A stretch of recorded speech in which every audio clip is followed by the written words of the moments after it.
D. Mace, Fingan, and Donick, 102.5, 106.3 The Game.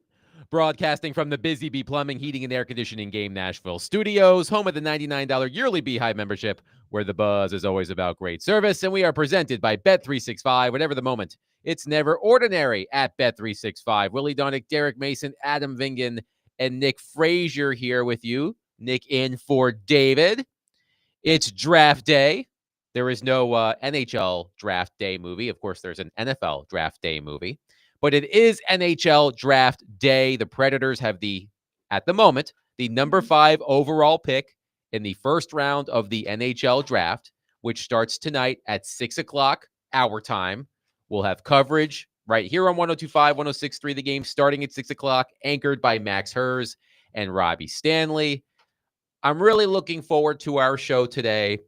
A lot of draft talk. Chris Mason, Predators television analyst, will join us at 11:45. And he's going to stick around for the noon segment because former Predators forward Vern Fiddler will join us at noon. His son, Blake, a 6'4", 209-pound defenseman, is projected to go in the first round of the NHL draft tonight. Scott Wheeler, friend of the show, has Blake Fiddler going number 24 overall, which is smack dab in the middle of where the Predators have first-round picks at number 23 and number 26. So who knows? Maybe Blake Fiddler, born here in Nashville, will be a member of the Predators organization just like his father by the end of the day. But we will have Vern Fiddler on at noon. And Willie, I'm sure a lot of old-time Predators fans know there are fewer characters. There aren't many characters in Predators history who match up with Vern Fiddler. So that should be a fun conversation with Fiddler at noon. He is a funny guy. He is a great character. And for those that maybe a little bit newer to town, he was signed out of the ECHL. He was not a first round pick like his son. He was undrafted. He was undrafted. And at a time where the Predators were just trying to find any kind of talent because the rules were so different. They didn't get what Seattle got. They didn't get what Vegas got. So they had to build, and it took 5 or 6 years to really build a team that had a chance to win. So they were finding it, but nobody knew who anybody was anyway with the fan base. So you can imagine when the Predators fans saw the transaction.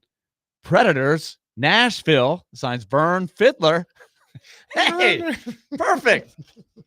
If there's a Fiddler, he's got to play for Nashville. So he was a great success story and a great expansion story. Played for a long time in the league, left the Predators, and then came back and was a role player on the 2017 run. Had a game-winning goal in St. Louis in the huge swing game in that second-round series. So great history with Nashville. Played in Dallas for a long time, and so his son, I think when he was in his formative years, was playing in the youth hockey system in Dallas. But I believe Blake was born in Nashville. He was born in Nashville. According to Hockey Reference, no Tennessee-born, and I emphasize that second word, born player has made it to the NHL. Before you text in at 615-737-1025, our phone and text lines are driven by WilsonCountyHunting.com, and say, Blake Jeffreyon. Yes, Blake Jeffreyon was raised in this area. Right. But he's born, kind of the opposite. Right. Yeah. He was born in Florida. So no Tennessee-born player has made it to the NHL. Blake Fiddler, expected to be drafted tonight, could become the first. So looking forward. What were the chances they'd both be named Blake? That's how crazy I hadn't even thought of that. That is true. And we are going to go heavy on the NHL draft throughout this program. But Derek Mason, he's pissed off for greatness today. He came in hot. Yeah. And at the moment, it's just residue.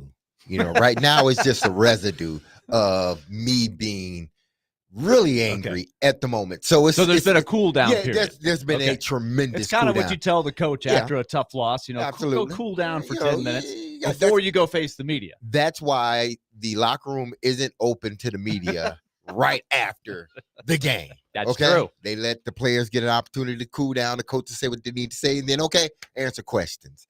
So,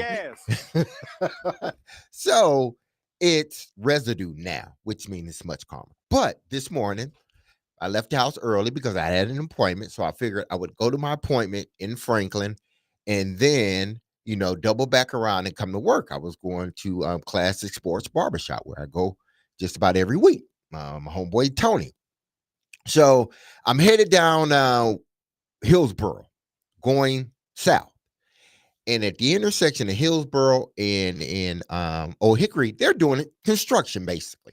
And I'm trying to figure out, why the hell are you doing construction at a major intersect at 9:00 in the morning? Why? Why couldn't you wait until later in the evening to do that? So everybody was a little backed up on all ends, all 4 intersections. So finally we get through, and I'm driving along, and this lady is on my left, getting ready to turn on the Old Hickory going east. So I just go by her, and she must have realized that maybe I don't need to be going east. Maybe I need to be going straight. And she timed it wrong, and she hit the back end of my truck. I heard boom, boom, boom. And I just said, you got to be freaking kidding me. And that's what I said. You got to be freaking kidding me. So I'm flustered a little bit. I'm going one. I don't know why I went left, but I went over left. Then I went over right. Then I went over left again. And then I finally parked. I'm like, what am I doing? So I was flustered myself. So I parked. I get out. I'm moaning and retching and whatever you want to call it. And I finally realized, like, let me calm down. It's just the car. It can be fixed. I'm sure this lady has insurance, and I can see the lady. She's flustered because she knows it's her fault. So I'm like, I'm not making this any better. So I said, listen, I just walked up to her car, and I was still a little angry. I get it, but I didn't walk up to her car yelling and screaming. But I said, listen, just give me your information. I got an appointment. Just give me your information. And we're exchanging information. She said, what was your name? I said, Derek. And then it goes from bad to even worse. Then she starts boo-hooing. I hit Derek Mason. I'm like, lady, no, you're fine. I'm good. I'm just like any other guy. As long as you got insurance, we're good. Nobody got hurt. I said, you're okay. Don't worry about it. Don't worry about it. We're good. She gave me her information. I just gave her my cell, and her insurance company will contact me or whatnot. But she gets out the car, and she's shaking a little bit and giving me all her stuff. I said, don't worry. We'll be fine. Everything's good. So she got back in her car. She's boo-hooing. Then I end up just texting her and say, hey, listen, everybody, we all have moments like this or mornings like this. I said, but we're going to both have a great day moving forward. We're not going to let this, hamper what we're going to do. And don't worry about it. The car can be fixed. And I left it at that. So she texts back, was like, oh, thank you. I appreciate it. Yada, yada. So anyway, that has been my morning. So the back end of my car has a huge dent in it. It's drivable, but it's noticeable. So I need to get it fixed. So that was my morning. Lady, you just made the 11 o'clock segment on D. Mace, Vingan, and Donick.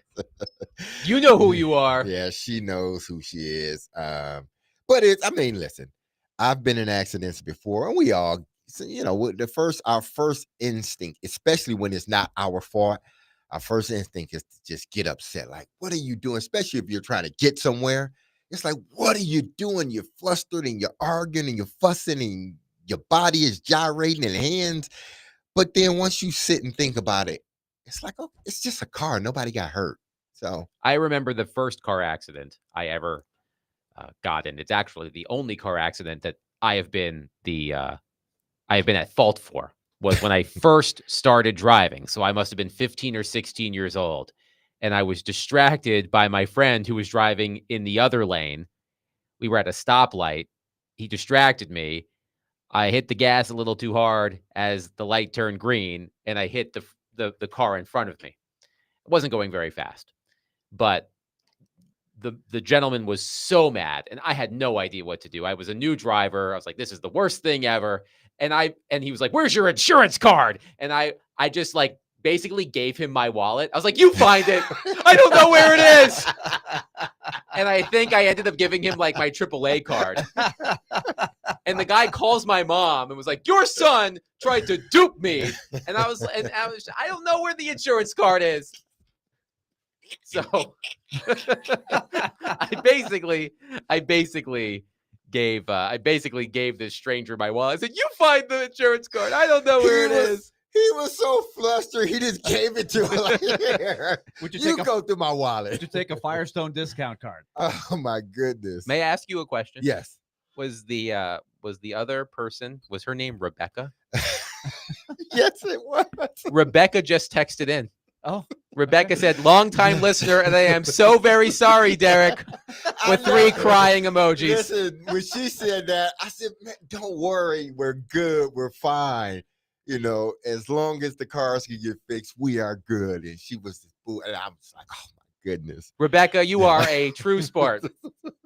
So, but again, it was once it initially happened, and for that first, it seemed like 10 minutes, but it was probably only like a minute and a half. It's like, what's going on? But then once you kind of get out and you realize, and it's like, it's not that bad. It's not that bad. Nobody's hurt.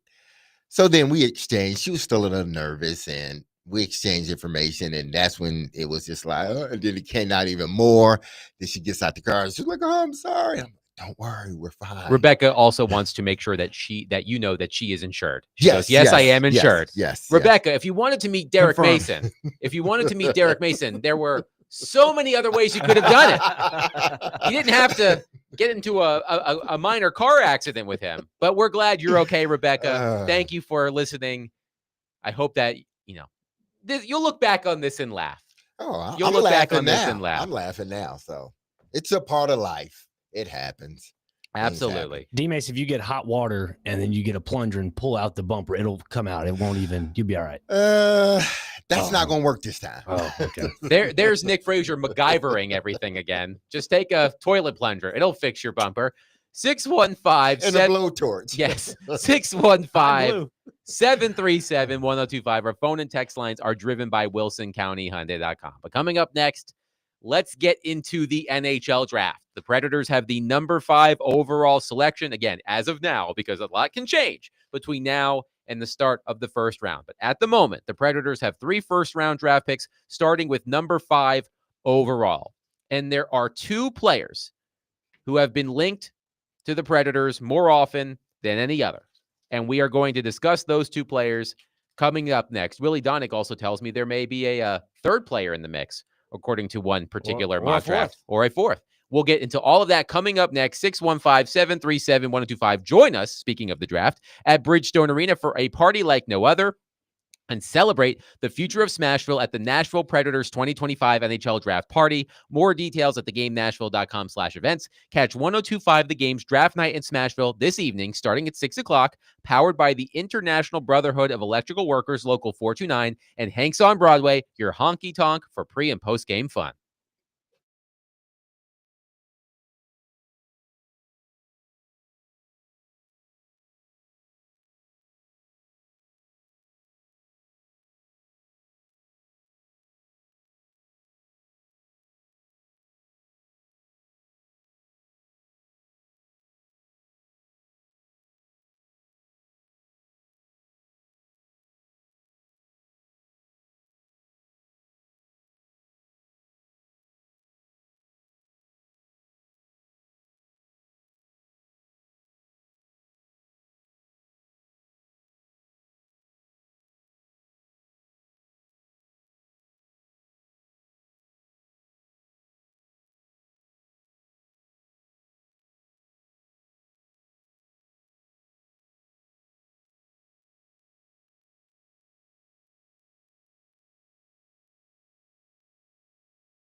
now is an opportunity, drafting as high as they are, which has also been a rarity for them as an organization over the years. Drafting as high as they are now is an opportunity to add a sort of truly high-end player.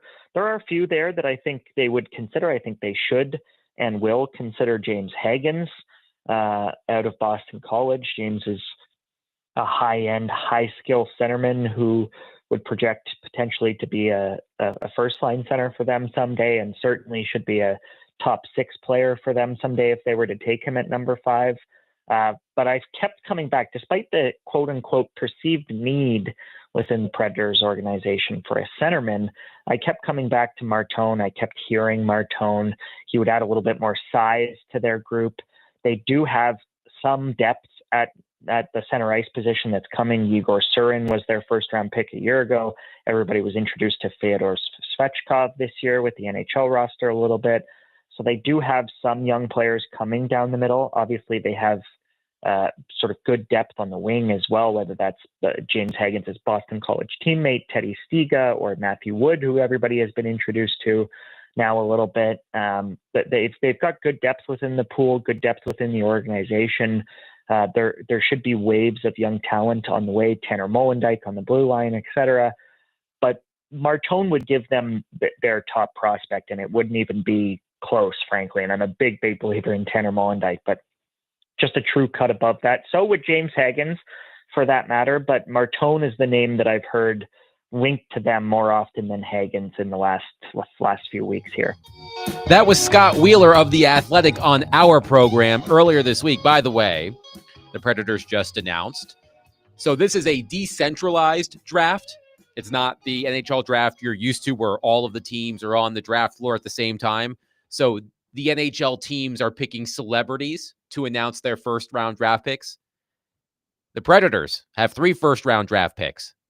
The 3 people making their first-round selections: Shea Weber, Jordan Davis, country artist, if I'm not mistaken. I'm not too big into country music, and George Kittle.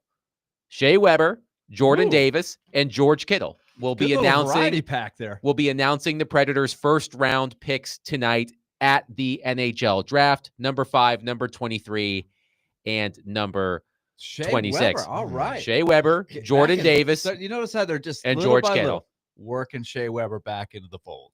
That's nice to see. I like that. He Again, deserves that. country music, Yep. not my forte, so I don't know where Jordan Davis ranks on the pantheon. I really thought you were going to say Jelly Roll. Jelly Roll's too Do you busy, think- man. Yeah. Do you think that would have been? It's like it's almost The guy like is everywhere. You can get I'm convinced there are about oversaturated. 4 Jelly Rolls because he is everywhere. There is a word I use to describe Jelly Roll. It's a big word, ubiquitous, which means everywhere. The guy is always Everywhere you working. turn. But nevertheless, we had Scott Wheeler on the other day, and as you heard in that clip, there really are 2 players that many of the draft experts believe are going to be the Predators' pick at number 5. There's Porter Martone, the 6'3", 208-pound right winger out of Brampton of the Ontario Hockey League. That's junior hockey. 98 points in 57 games last season, 37 goals, 61 assists. Or James Hagens, the 5'10", 186-pound center who was a freshman at Boston College this past season, 37 points, 11 goals, 26 assists in 37 games. Now, Willie, you drew my attention to this. Wheeler's colleague at The Athletic, Corey Pronman, who also analyzes the NHL draft, he put out his final mock draft. He has the Predators selecting a center by the name of Brady Martin with the 5th overall pick. Pronman writes, quote, "I would be surprised if Nashville came out of this draft without a center at this pick, although several people in the league think the Predators are very high on Martone. I think they likely go Caleb Denoyer if he's available at 5, and in this mock he's not. Otherwise, my bet is between Brady Martin and Roger McQueen for them. McQueen bears some risk at 5, but Nashville did a lot of background work on him, and GM Barry Trotz was quoted this week saying he thinks McQueen could be a number 1 center." And where was he quoted? Right here on Yes. 102.5, 106.3 The Game. See, Jared, I give you your shout out. He thought I didn't the other day. Remember, he was on. I was on the list. I was on his list, Him the shout and I was out. like, I gave it to you. So, but I do think that the 2 players I have focused on are Martone and Hagens. And it really comes down to this. We know the Predators have needed a number one caliber center for a very, very, very, very long time. I could say very for the next 10 minutes, and it would be accurate. Very, very long time. Ubiquitous. Ubiquitous. I don't know if that's the right word No, for I ubiquitous. just like Conception. I'm just trying to learn. You like just that word? trying to- yeah, Ubiquitous. Don't ask me to spell it, but I can say it. Ubiquitous. That's how you spell it. You. But Ubiquitous. Hagen's, I was going to say a banned phrase on this show. I stopped myself. Hagen's. G-word. No, not the G word, the Okay. other one. Okay. Something with the box. Yeah. Something Yes, with the boxes. yes. Hagen's fills a lot of needs for the Predators. On paper, he is a center. Corey Pronman of The Athletic ranked the NHL draft prospects in a number of categories. He said that Hagen's is number one at best puck skills and number one at best hockey sense. But there have been questions about his size and physicality and how that will translate to the NHL level. Porter Martone, on the other hand, physically, he is an NHL player. Again, 6'3", 208 pounds. So I'm curious what Predators fans think about those two players, 615-737-1025. Because, Willie, although Martone is a highly accomplished player in the junior ranks, I am sure that if Martone and Hagen's are both available at 5 and Martone is taken, there are going to be Predators fans who say, you passed on the center? So I am curious how Predators fans feel right now, just a few hours away from the number 5 overall pick. And we start with our disclaimer that none of us have seen any of these guys play. Correct. Mhm. Unless you've watched clips. And I don't count that, right? You could probably watch clips and say, okay, I get a little feel for what this guy looks like. But, it's not like Cam Ward, where we watched a lot of Cam Ward. Before we had any idea that he was going to become the Titans pick, he was just on TV a lot. And then once the Titans started honing in on him, you probably watched a lot more. This doesn't work like this. And these guys are 18. We're talking about Cam Ward when he was a 0-star recruit. That's what age these guys are. Hagen's is about as old as I was, maybe a few years older, when I was so flustered about getting into a car accident, I handed somebody that I didn't know my wallet. So just put that into perspective. Yeah. and if Cam Ward were eligible for an 18-year-old draft, if that existed in football, he was probably an undrafted guy, right? He probably would not have even been close. So we see all the pathways that these can take. But let's get to the center part of this. I have added a couple guys. Number one, the guy that some people think could slip to 5, which is unlikely, is this Denoyer, the French Canadian. He's a really good all-around guy that most people think will be gone before the Predators pick at 5. But there's some things that can happen here. So let's just mention his name so that you're not completely shocked. If he were to fall to 5, it would seem like the Predators should consider him, even though it's unlikely.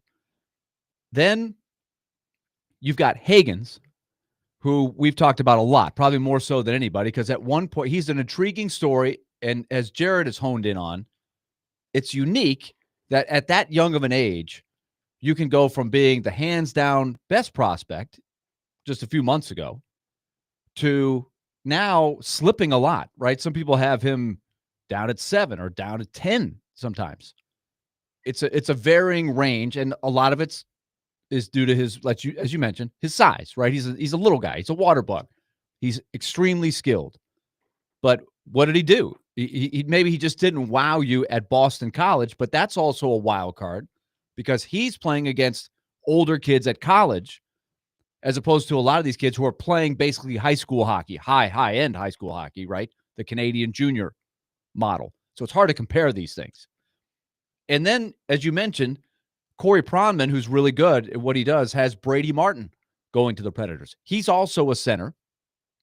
And Hagen's is the smaller water bug type of center, the skilled guy, right? Brady Martin is more of the extreme motor, competitor, hard-nosed, can hit, two-way game with skill. but maybe not quite as much skill as a Hagens, who's got incredible skill. And then there's the total wild card in McQueen, right? George McQueen. Roger McQueen. I'm sorry, Roger McQueen. Who's George McQueen? I don't know. Was he a on Cars. basketball player? Was He there was a on basketball player Cars. named George McQueen? He was on Cars. And fortunately, I did not say Steve McQueen. That was Lightning McQueen. It was his brother, Lightning George. McQueen. Lightning McQueen was Owen Wilson's character in the animated but he movie had a brother Cars. named Okay. George. Did he? Yeah. I don't believe that. Well, let's start with that then. If you draft McQueen, there are a lot of nickname possibilities right off the bat. And this guy is the freak that probably has the highest ceiling, but also some things that, like a back injury, and he's a unique player, probably the highest range of outcomes is what people say. But Barry Trotz did unsolicited say, I'm really intrigued with this guy, and he could be a number one center. So there are 4 centers that I think are legit candidates for the Predators at 5. And then there's Martone, who's not a center, but he is a guy that, as you heard Scott Wheeler say, has a lot of great attributes as the power forward, a little bit more in the Brady Tkachuk kind of mode. I'm always a bit hesitant with this, comparing draft prospects to established players, because oftentimes you're reaching a little bit, right? But, and by the way, Fraser tells us that George McQueen was a soccer player born in 1895 from Scotland. Oh, so I don't wow. know how That's Willie. who I was thinking of. Yes. That's who I was thinking of. George McQueen, the Scottish great soccer player. So Scott Wheeler, he would know because he watches all of these guys. He's not like us. We watch the clips and the highlight reels. He spends times at these rinks watching these kids all year long to prepare for the NHL draft. And he had a story about a week and a half ago where he offered NHL player comparisons for the top prospects in this draft. So let's start with Hagens. And Willie, then you can provide some context for those who may not be familiar with the NHL players that Okay. that Scott is mentioning. So for James Hagens, out of Boston College, his player comparable, according to Scott Wheeler, is somewhere between Logan Cooley of Utah and Jack Hughes of New Jersey, but closer to Cooley in style and projection. So Hagens, according to Wheeler, has some Cooley in him and has some Jack Hughes in him. Both incredibly talented young players who are just scratching the surface. Hughes is a little older, and he has had enormous numbers, but he's had some injury problems, right? I think so. That's another thing when you're smaller, just like Victor Arvidsson, you ask how long can your body hold up? Are you more susceptible to injury when you're a little bit smaller? But I think any Predator fan who has seen Jack Hughes, or if you've watched close enough to watch Logan Cooley, who's still really young, but you're going to hear more about him because he's in the Predators division playing for Utah. That's the guy I'm thinking of, right? He is just about to blossom. He looks like the real deal. He had 65 points, Logan Cooley did. Yeah. 65 points in At 75 games last season at age 20. Age 20. He's coming. I'll take either one of those guys. So do you want the measurables and the guy that can play right now, or the guy that may be a little bit undersized? How big is he? 5'10". 10.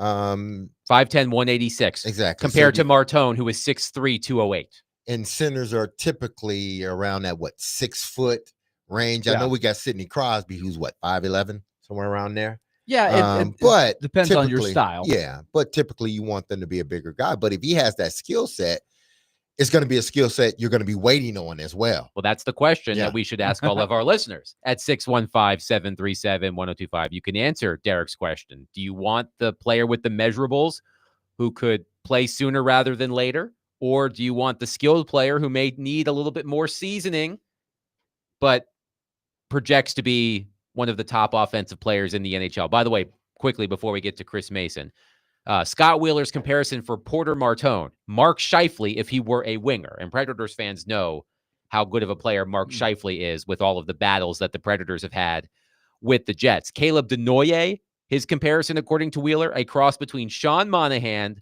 Elias Lindholm, and Nico Hischier. So that's quite interesting. And that probably doesn't get you as excited as the other guys you mentioned. No, right? absolutely not. Those are really good players. Brady Martin, who you mentioned, and Corey Pronman mentioned, his player comparable, according to Scott Wheeler, is a cross between Mike Richards and Sam Bennett. And Mike Richards was an ultimate competitor. He's best known for his time with the LA Kings when they won multiple championships. He was a key cog, and hockey fans know Sam Bennett right now. He's been outstanding for the Panthers. And then one more, Roger McQueen, according to Scott Wheeler, his player comparison, a combination of Gabe Vilardi, who plays for the Jets, Kevin Hayes, and Blake Wheeler. So an interesting mix there. And at their best, those are really good players. Yes. 615-737-1025. Who are you hoping the Predators take with the number 5 overall pick? You can also ask Derek's question about, do you want the ready-made player like Porter Martone in terms of his measurables, or would you rather take a shot on an undersized but highly skilled player like James Hagan? 615-737-1025. We will be joined by Predators television analyst Chris Mason coming up next to preview the NHL draft. But before we do, tune into ESPN 94.9 The Fan tonight as the Nashville Sounds take on Jacksonville. Pregame begins at 5:50 and the first pitch is at 6:05. Coverage is also available on the Game Nashville app and at theGameNashville.com. Sounds Baseball on ESPN 94.9 The Fan is presented by Twin Peaks and Family Leisure.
of Chris Mason. And now the quick pass down the middle, breaking in, and the backhand stopped by Chris Mason. And Marlowe with a 2-on-1, a 3-on-1, and what a stop by Mason. Teacher right in front, and what a stop on Eklund by Mason. And goal, number 3, Chris Mason.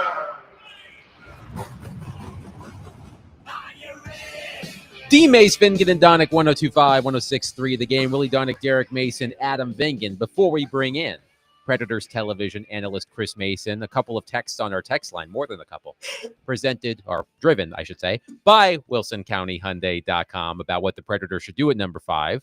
Chuck says, I'm going with either Hagens or McQueen, and if neither one of those are available, I will go with Martin. Stephanie says, I think go with Porter Martone. I want to see, in Jared's words, a big boy forward/wing, and size is something we continue to lack. Honestly, I'm so over seasoning prospects. I want someone who can play sooner rather than later. AJ from White House says, Hagens, don't overthink it. You've been wanting a highly skilled 1C for forever, and you might not be in this position for a long time. Trey says, I think we should take a guy built for the NHL. We tried the small skill guys in 2018, and it went perfectly until we ran into the Jets, who were all big boys and just bullied us the whole series. In Jared's words, the big boy forward. Let's bring in Chris Mason, Predators television analyst, as we discuss the NHL draft. So, Chris, as you've studied these prospects and the Predators' needs, is there a player who you would like the Predators to take at number 5 overall? Oh man, you know what? I've been going back over the last 10 years and seeing all the draft picks and where players are drafted and how they've turned out. And we're going through with Willie and Jacob Underwood, and we come up a lot of guys. Matt Boldy at 12. You have Matthew Tkachuk at 7. It's all over the map. And to me, the biggest swing I would say in this draft, and a player that could end up being the best of the bunch is Roger McQueen. He's 6 foot. He's listed at 6'5". I heard he's now 6'6", pushing 6'7". This guy's an absolute beast. He's starting to, be able to skate a little better. I know there's injury concerns, but everybody's had a chance to look at their medical. I don't, anticipate the Predators going with McQueen just with the other guys that are, ahead of him. But to me, I think someone's going to get a really intriguing player that's not like nobody in the draft. And I mean, if you look at the Stanley Cup Finals now, size still matters. Corey Perry, Brad Marchand, he's not a big guy, but he's got that physicality. Bennett was the MVP. These guys, Tkachuk, Barkov is that big player. These guys get it done. And if you're looking at the Preds position, Frondell will probably gone, Misa, obviously, Schaefer. You're going between Martone, who's got that size. The kid can score. He's got some physicality to his game. There's Brady Martin, who's maybe a little more of a straight line player, but probably the most physical player, I think, in the draft, and especially in that, in that top part of the draft that, could be an option. This guy hits everything it moves. He's 6'1", I think 174 as of now. If this guy puts on size, he could be a menace in the National Hockey League.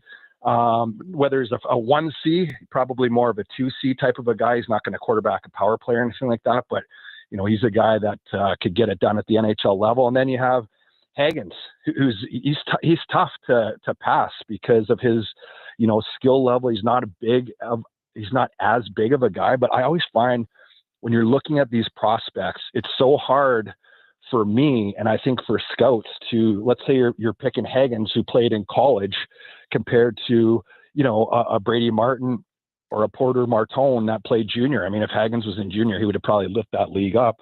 But it's tough when these guys all play in different leagues. Frondell obviously played men's hockey over in Sweden, so that's again another league that you have to try to compare these players that you are picking between. But I think they're going to go probably past Hagens, I would have to say, and maybe go with a Martone or a Martin type of a player.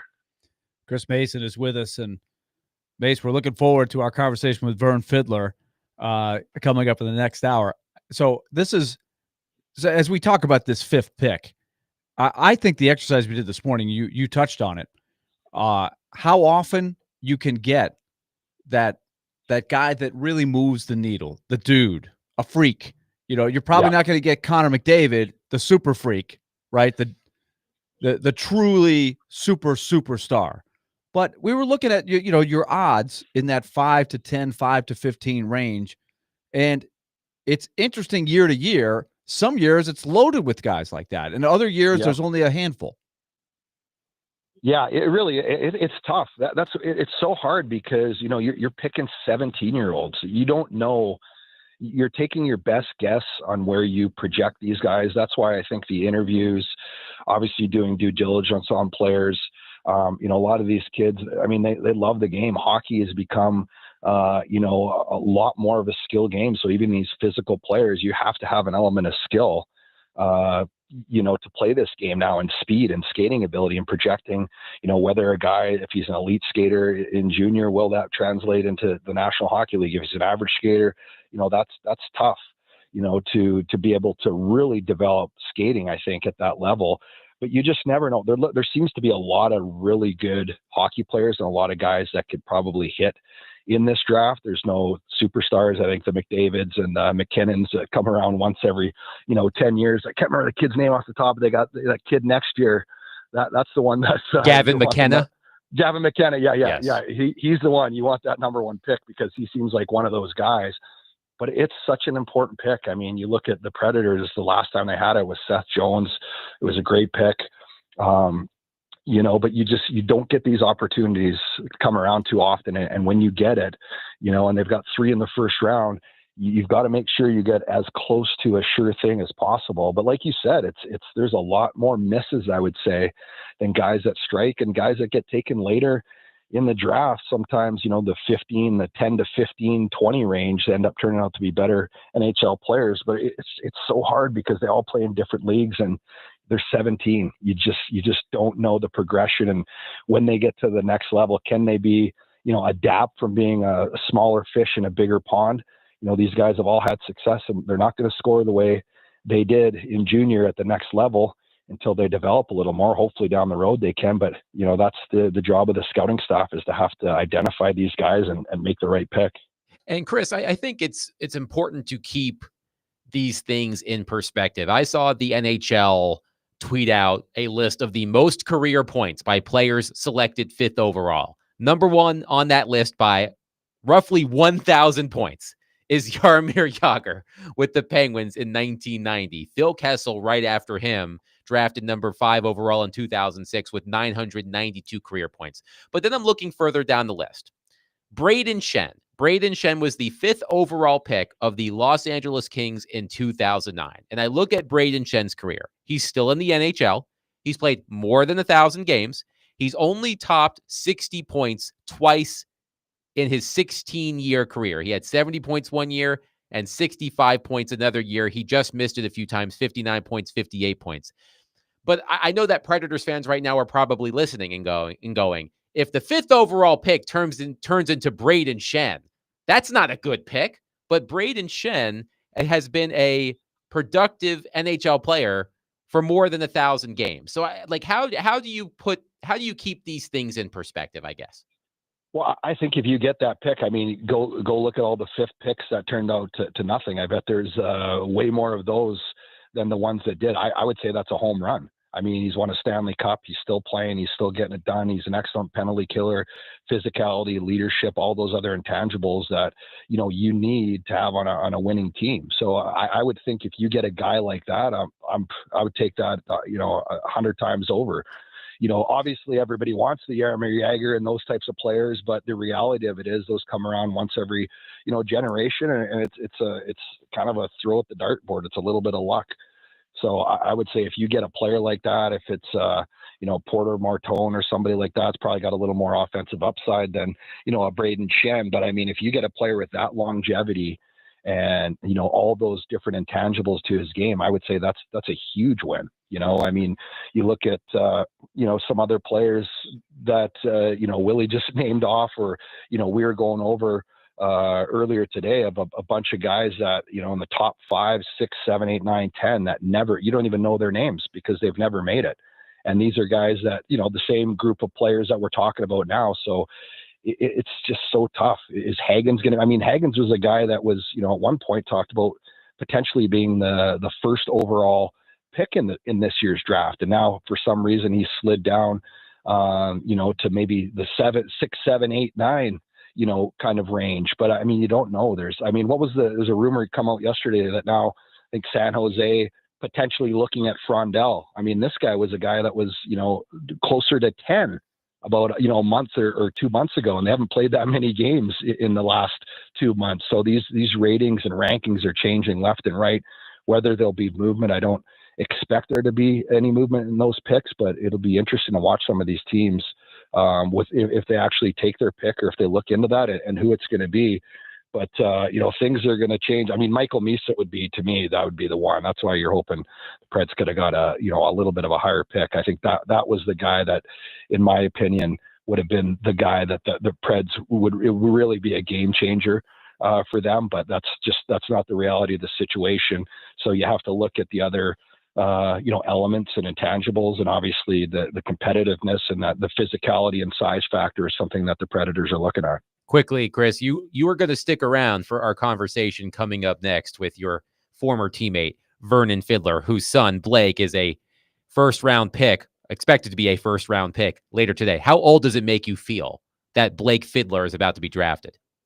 Really old. I remember when my daughter Avery, who's going off to college next year, and Blake were hanging out, and we were setting them up back in the day, saying, when they get older, maybe all that kind of stuff. And Fids is a great guy, man. He's one of the best teammates, and it's so cool to see Blake, blossom. I don't know where the heck he got his size.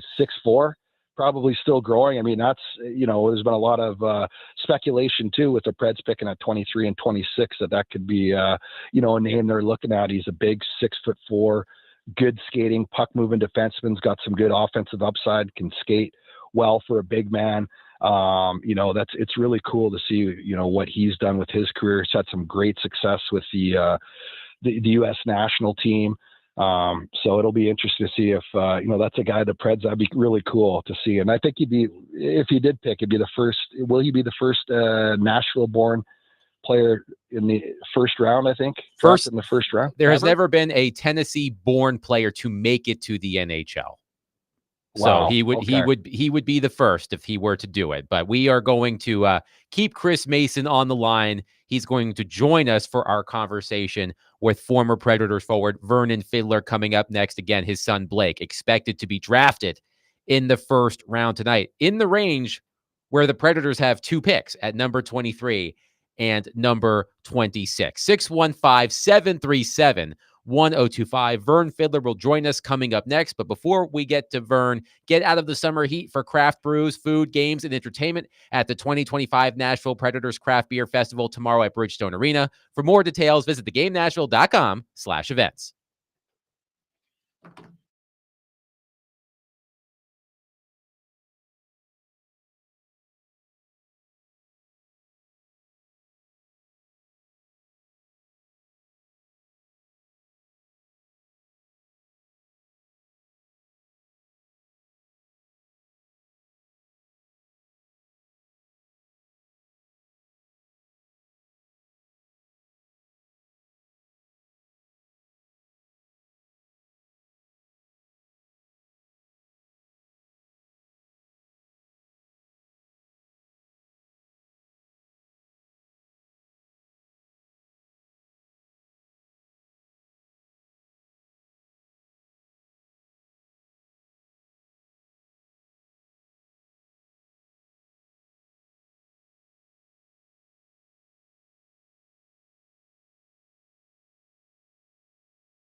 D. Mace Finken and Donick 1025, 1063 The Game. Broadcasting from the Busy Bee Plumbing, Heating, and Air Conditioning Game Nashville studios, home of the $99 yearly Beehive membership, where the buzz is always about great service. And we are presented by Bet365. Whatever the moment, it's never ordinary at Bet365. Willie Donick, Derek Mason, Adam Vingan.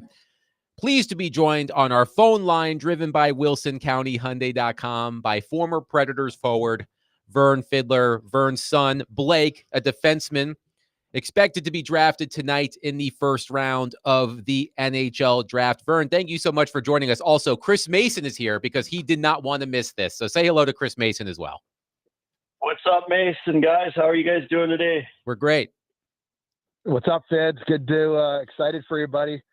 See, little Blake. I just talked about before he came on how I remember when we played together in Nashville, Blake and Avery, when they were just little babies, and we were trying to potentially set them up. And now Avery's off to college next year, and Blake's about to be drafted here in the first round. Probably one of the most incredible experiences of his life. But so happy for you, bud.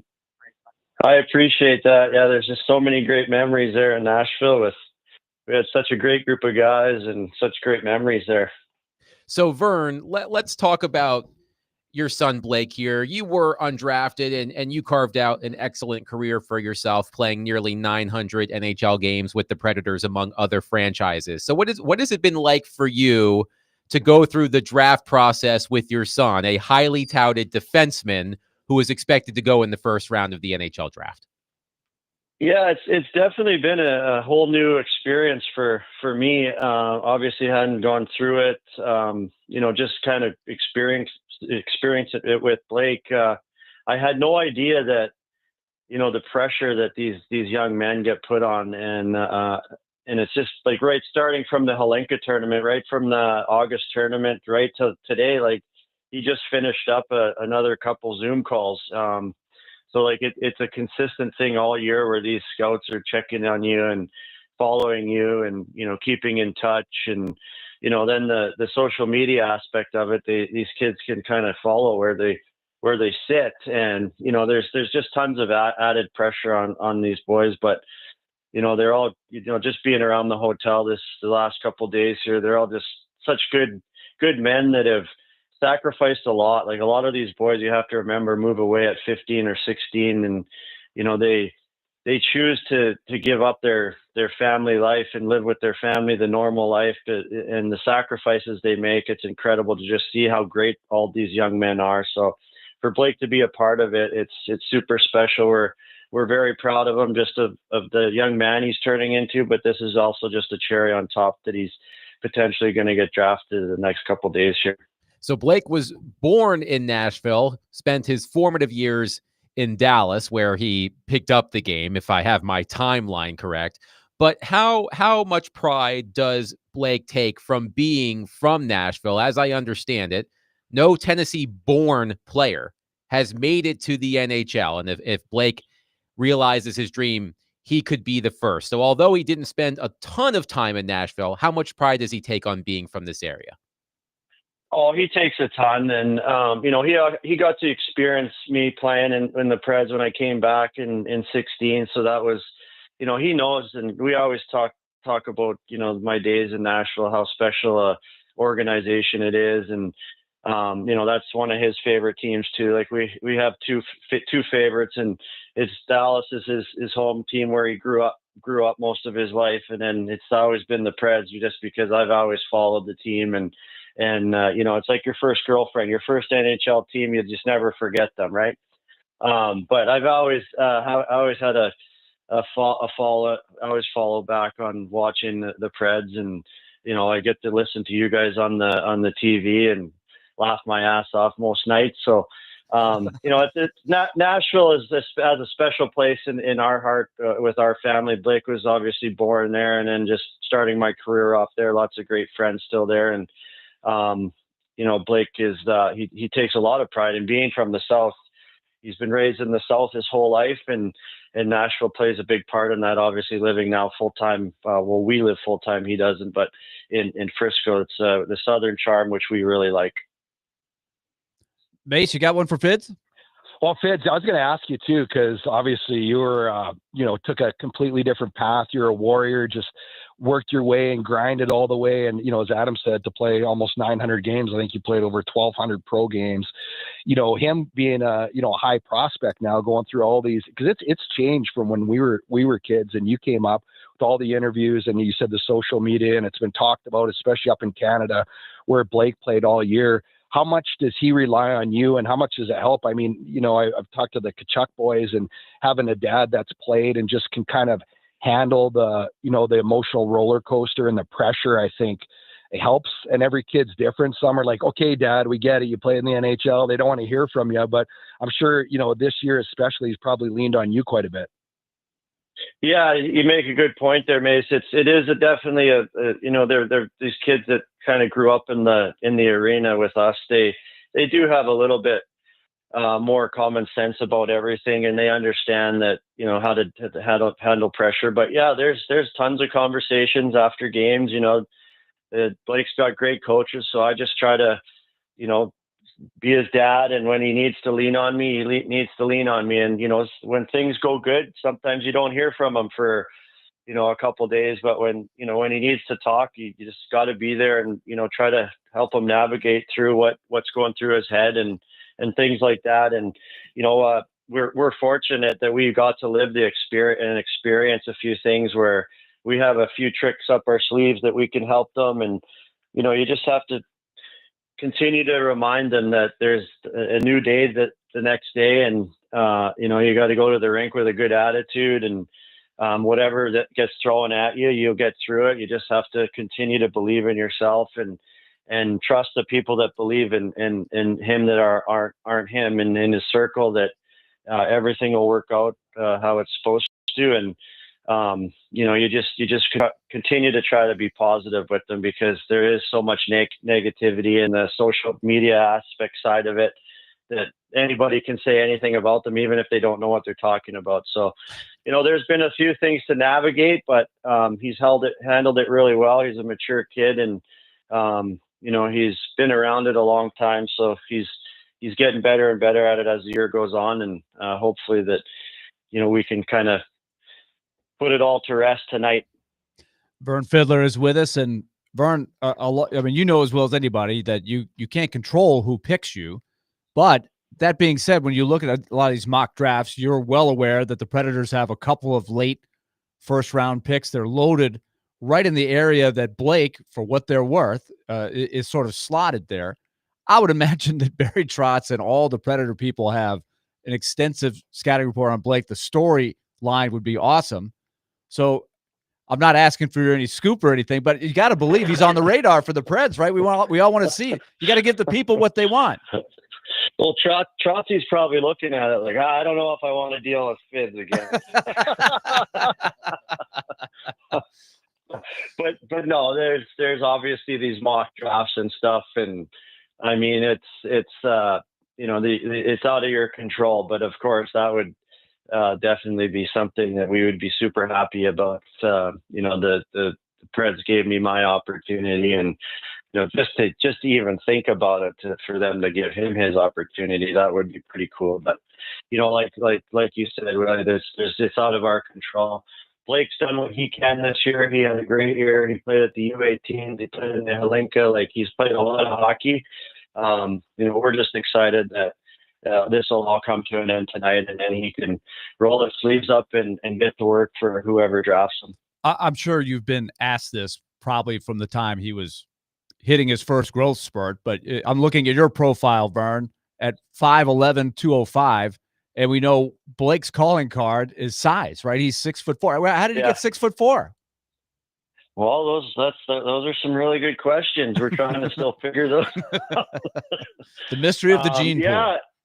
Yeah, my dad had 8 brothers that were all in the 6'3", 6'4" range, and then on my wife's side, they have some height. One nephew's 6'10", so they got some height from both sides, and Blake's up to 220 already, so it's and he hasn't even, I think, really hit that max weight. So I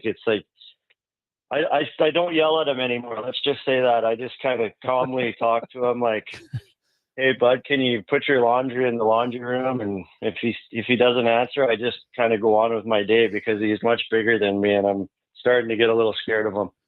One thing that we see now with kids his age is it seems like more options that are out there. He could go back to junior, I would imagine. He could probably open the door to some college opportunities.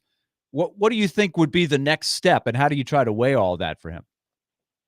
Yeah, there's definitely some options, with these new rules opening up with NCAA. But, it's Willie, it kind of, it's out of our hands now. Like if he, when he does go in the draft here, like that's going to be a decision that they're going to have to make for him. But, we're focused on going back to the Western Hockey League as far as next year. I think that's the best place for him to develop. It's a league that's, I think, the closest thing to the pro game.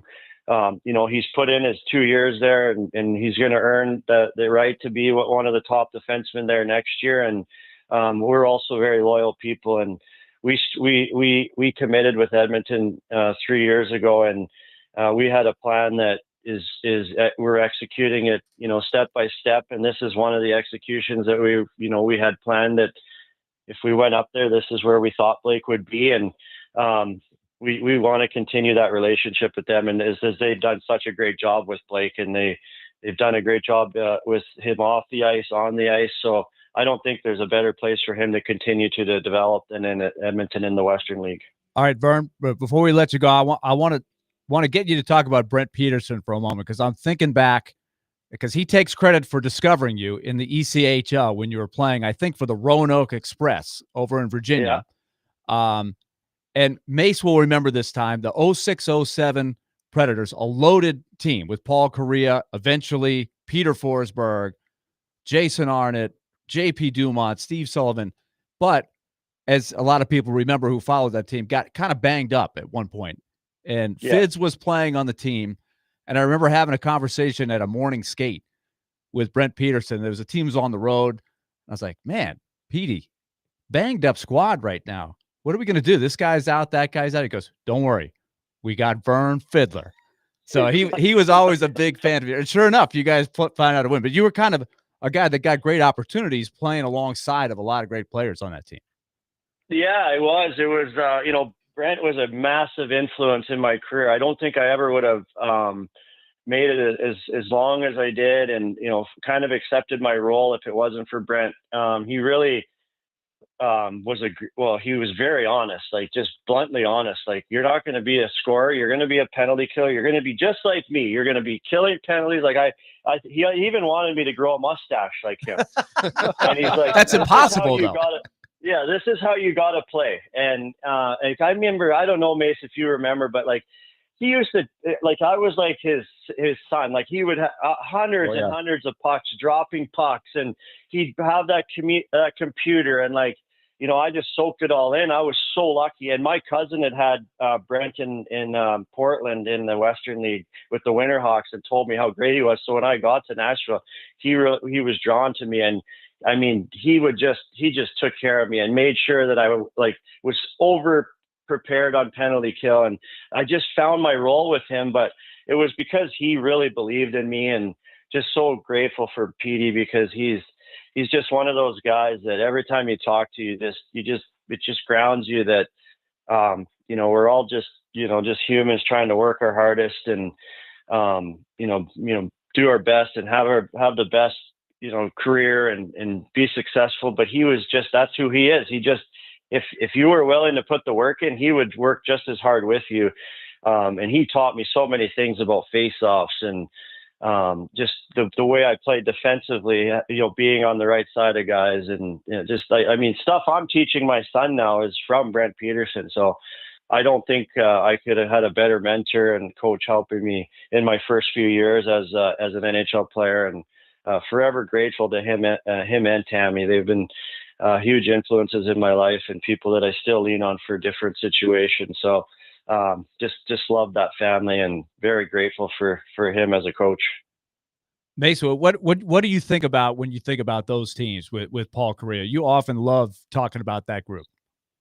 Well, I just honestly, I think it was such an evolution in the Predators when they, kind of became a legitimate, team that people could take seriously. And I think when, Fids is talking about playing hockey in the South, I think back then, especially in Nashville, it was always like, you're an expansion team. Yeah, they work hard, but they're not that good. And I think that's when, we started to get a lot of credibility. And you had the guys, you had the grinders, like Fids came in, he's talking about Petey. Well, Petey doesn't spend as much time with Fids if he's not all in, and, he sees something in him. And I think our whole locker room, obviously everybody was at a different level and different skill set, but we all had that, kind of bulldog mentality where, we did start to get the star guys like JP and, Paul Correa and guys like that, Steve Sullivan, but we also still played with that bulldog underdog mentality. And I think it was just I was really proud to be part of those teams because of the way that we played and because of the way that we worked. And it was really just to have pride in your team and your identity as a team. I think that was why I'm so proud of, those years and just like doing it together. Everyone's got their own unique story of how they got there. But once you get there, you're all the same. And I think everybody treated everybody, like that, where a lot of teams didn't. There was a hierarchy of superstars and, the backup goalie and the fourth liners, but that team just felt like everyone, had an equal voice, and also we just, put our skates in and worked as hard as we could every night. And, we had some good teams, and it was really fun to be, part of a group of players and a group of people like that. Vern Fiddler, former Predators forward, joining us here on D. Mace, Vingan, and Donick. Vern, thank you so much for your time. An early congratulations to you and your family when Blake gets drafted, because we're all expecting it, of course. So an early congratulations, and enjoy the festivities this weekend. Awesome. I appreciate it, guys. Thanks so much. It was great catching up with you guys, and looking forward to seeing it. I'm sure I'll see you guys throughout this year. Yeah, I'm sure there's going to be a new version of Vernapalooza tonight, right? After the draft moment. We kicked it off a little last night, so everyone's licking their wounds a little bit. So okay. It might be a lighter version. Okay. Vern, thank you so much for your time. Enjoy the evening. Yeah, take care, guys. Thank you. Dare I ask what Vernapalooza is? He was on the radio show years and years ago, and everybody was just getting to know him, right? Of course, I mean, as we told the story, Fiddler signed by Nashville is a perfect fit from the start. Then you get a feel for his personality. But he was on one of those player shows, and he was talking about his off season where I guess this is somewhere near Edmonton where he's from, Mace, where he talked about Mace is no longer with us, unfortunately. Well, I don't know. He is. He's just not on the line anymore. I wondered if Mace had ever been a part of the Vernapalooza, because Mace is from nearby Red Deer, right? So I'm sure the entire province of Alberta was abuzz every summer. So Blake, Vern's son, a 6'4" defenseman, as you heard. Vern, not 6'4", but a lot of height in his family, apparently. Blake Fiddler, a 6'4" defenseman playing for the Edmonton Oil Kings of the Western Hockey League. He is expected to be drafted tonight in the first round.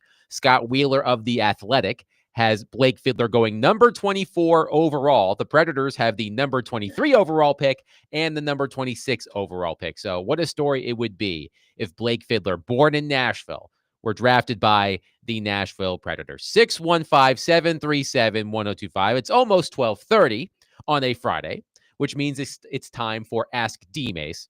And if you don't have plans for July 4th, you may want to participate in Ask D-Mace, because the best question for Derek at 615-737-1025 will win a 4-pack of tickets to see the Atlanta Braves take on the Baltimore Orioles at Truist Park next Friday on 4th of July. So the best question for Derek in Ask D-Mace will win a 4-pack of tickets to see the Braves host the Orioles at Truist Park next Friday, Independence Day. 615-737-1025. This week's Nashville's best deal is Red's Hot Chicken. Red's Hot Chicken on West End is bringing the heat. Don't miss their hot chicken and waffles or the mac and cheese crunch wrap. Grab a $30 gift card now for only $15 while supplies last at theGameNashville.com/deals.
He played 15 years in the NFL. Quick throw. Touchdown, Derek Mason. He had over 12,000 receiving yards. Midfield, and there he goes. 80 yards for the touchdown. And now you can ask him anything. Have a question about football or life? Now's your time to ask D-Mace. We'll welcome you in. Now, D-Mace. on 102.5 and 106.3, The Game and the Game Nashville app. D-Mace, Finken, and Donick, 102.5, 106.3, The Game.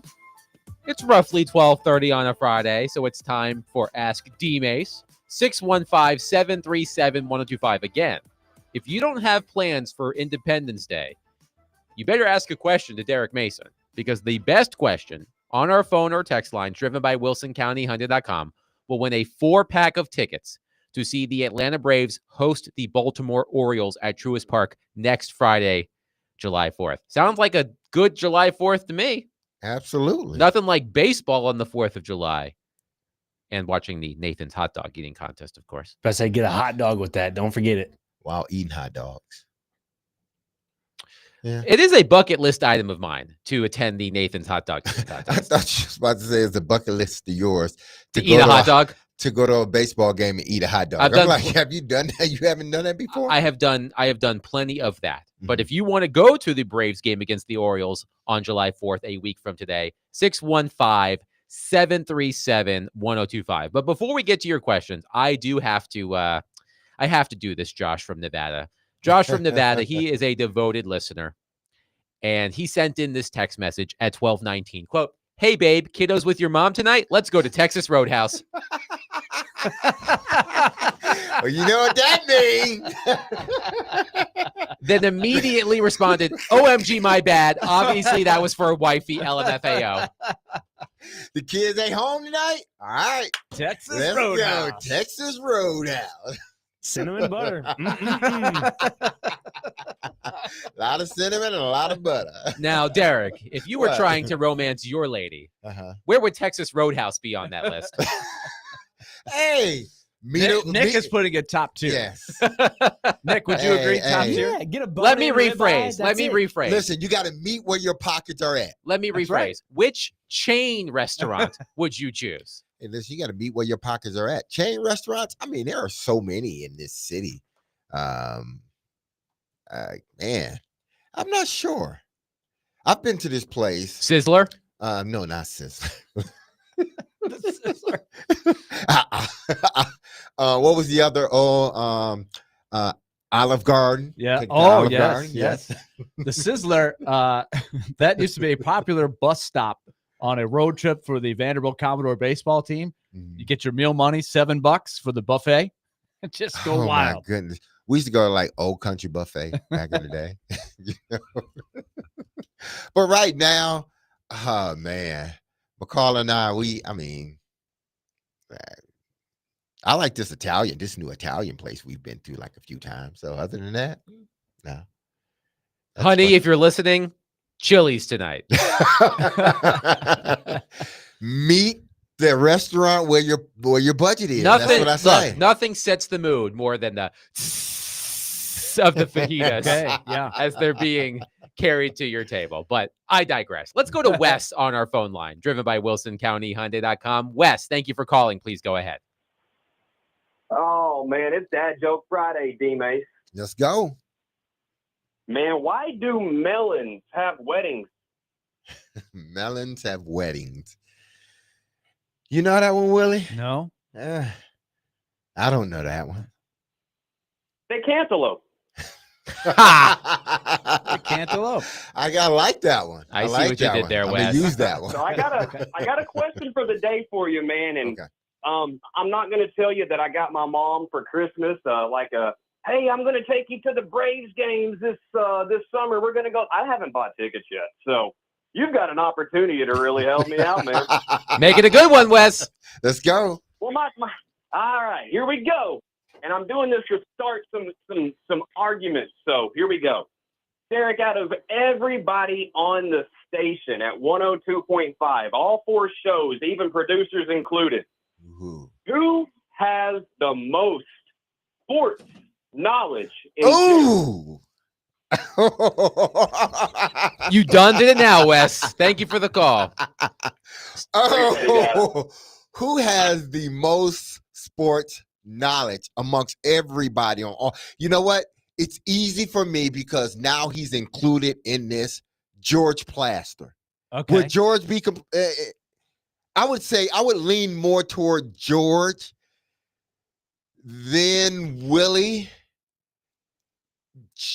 It depends on the Yeah, era it depends on and that. the subject Jared, material. he's in there.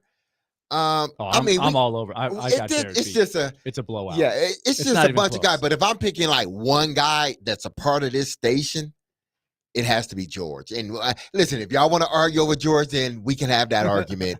But like Willie said, I think because of the era, I mean, everybody does a good job at, trying to be as versed as they possibly can on all sports across the station. Even going back to, sports in the past, so teams in the past. So I think every guy does it a little bit different. One guy knows more about this than the other. So, but if you're just asking, across the station, it for me, it's George. If George wasn't here, then man, I would lean on Willie and then kind of go from there.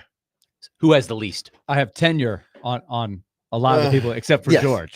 But Who has the George has least? the historic background, having been born and raised in Nashville. for Exactly. sure. Especially if you're talking about Nashville sports, I think, because, I mean, even though Jared was born and raised here, and Willie, you've been here just as long as Jared's been born. But George is just like, he's a staple. He probably knows sports that have been forgotten about a lot, a lot of people have forgotten about. So I would lean on him.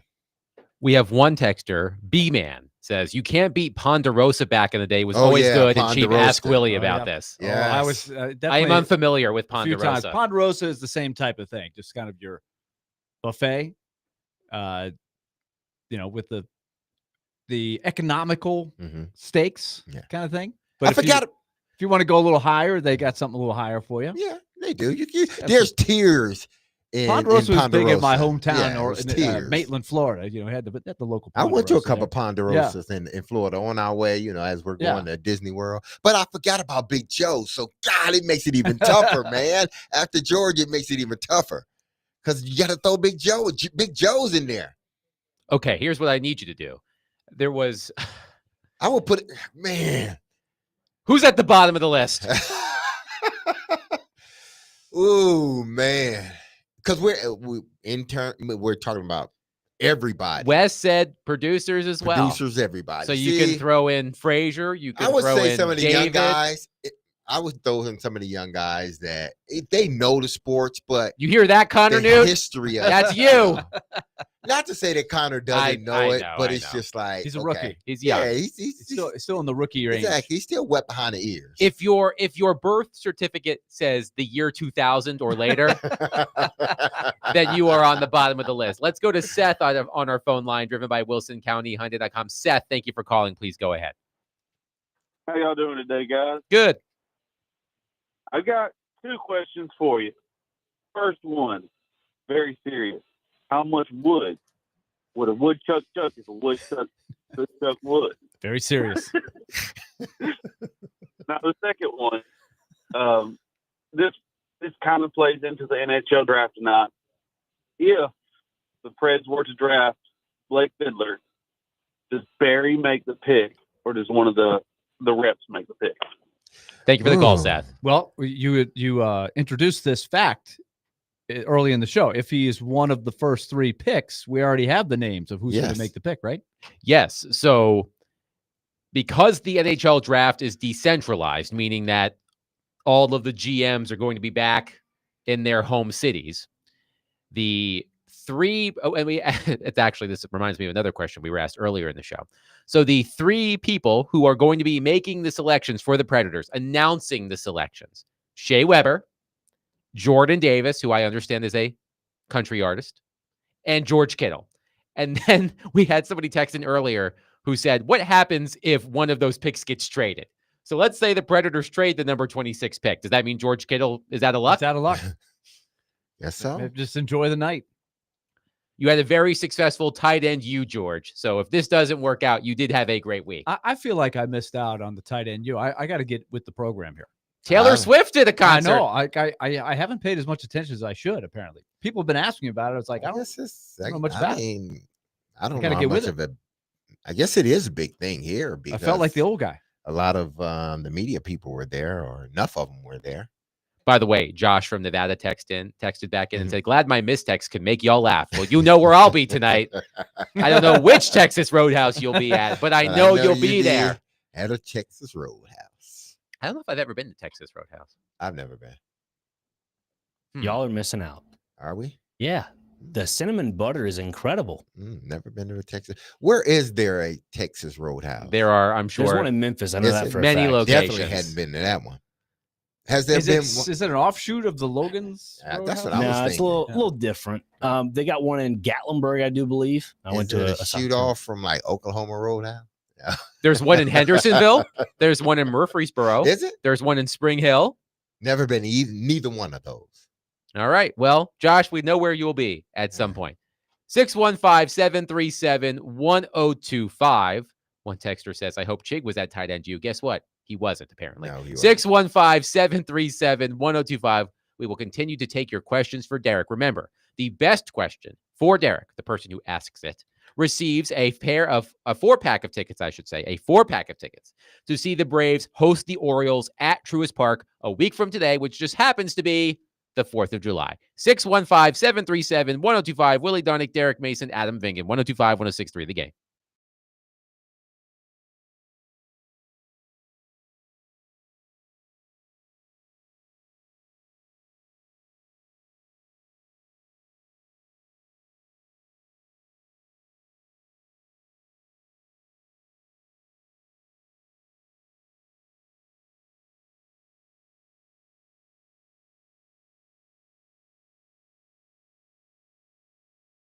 Let's talk F&M Bank. Banking made easy on purpose. 145, we will take it to the bank, as we always do on Fridays, and we'll have a lot of fun, just like we are right now for Ask D-Mace. F&M Bank has 20 locations in our listening area, and you can find one in your backyard. A lot of the towns, of course, they've got it right here at West End Avenue in Nashville. They've got Murfreesboro covered. They've got 6 in Clarksville. But a lot of the other towns where we have listeners stationed, Mount Juliet, Springfield, all of those little spots, they try to get right smack in the middle of your community because your business means more to them. Find the nearest location to you at myfmbank.com and find out how they make your financial life a lot easier. They've got tools to help you regardless of where you are in your financial life. myfmbank.com. It's take it to the bank at 145 with F&M Bank. Banking made easy on purpose. Member FDIC.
D-Mace, Vingan, and Donick, 102.5, 106.3 The Game. Willie Donick, Derek Mason, Adam Vingan here with you. Continuing Ask D-Mace. Remember, the person who asks the best question, as judged by Derek, will win a 4-pack of tickets to see the Atlanta Braves take on the Baltimore Orioles at Truist Park next Friday, which happens to be the birthday of our wonderful country, Independence Day. So if you don't have 4th of July plans, you can ask a question to Derek, and you can have 4th of July plans at Truist Park. It's always a tough ticket all across our wonderful nation on the 4th of July, whether it's at the Sounds game or any place, right? But 4th of July in Atlanta, tough ticket. I know the Braves are struggling a little bit right now.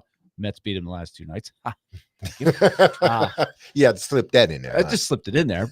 And that makes them, 2 for 6 against the Braves this season? And when I was, yeah, those the first 2 times they beat them all year. They were 2-5. They had lost 5 straight. I'm sorry, 2-5. When I was 14 years old, July 4th, 1985, the Mets and Braves played, and they're not playing this July 4th, but they just played last night. So I thought about this.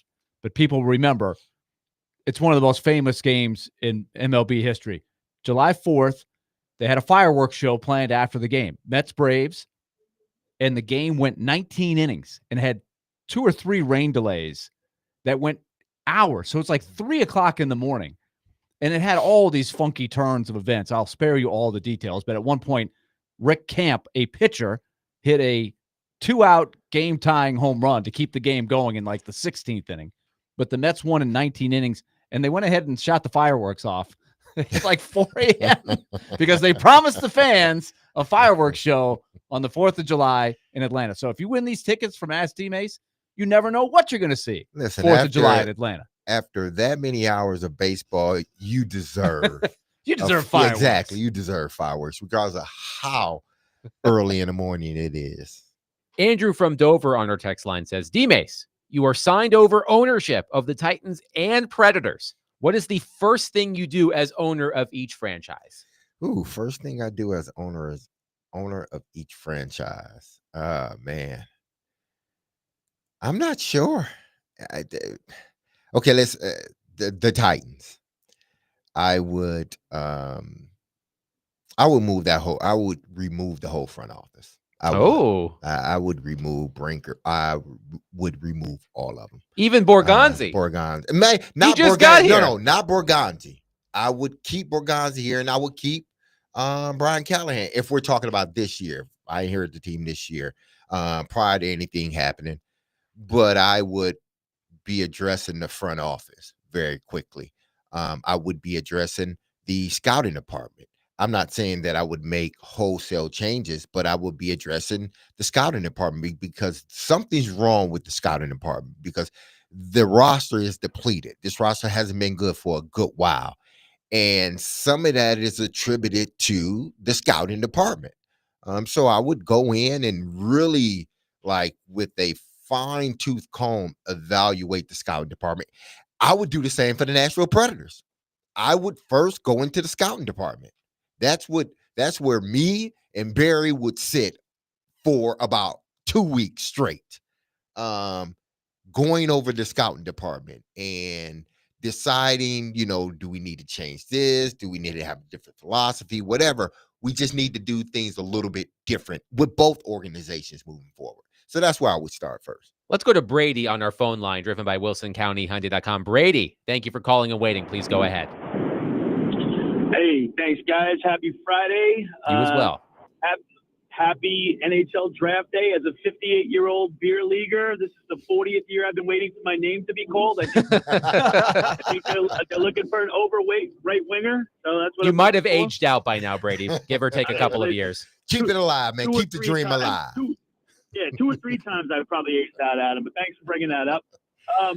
You brought up your age, not me. Right now, as a Mets fan, even if my wonderful question wins, I'm going to politely decline the tickets.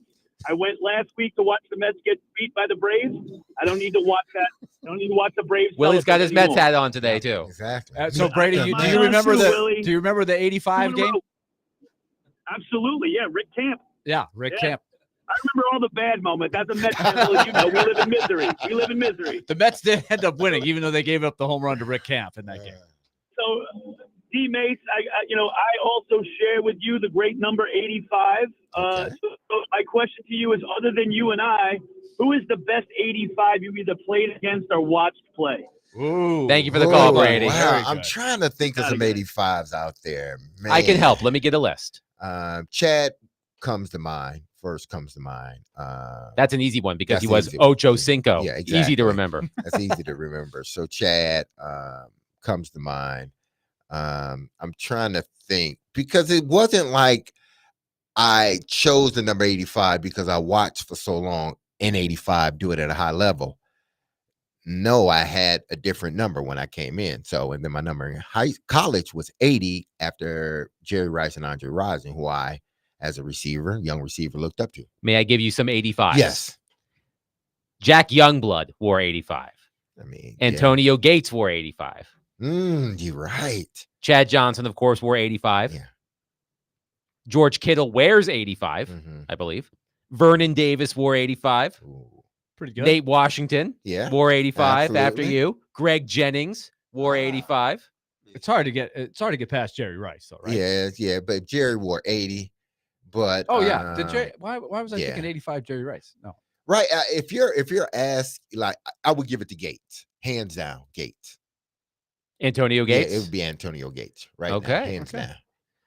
He's the Hall of Famer.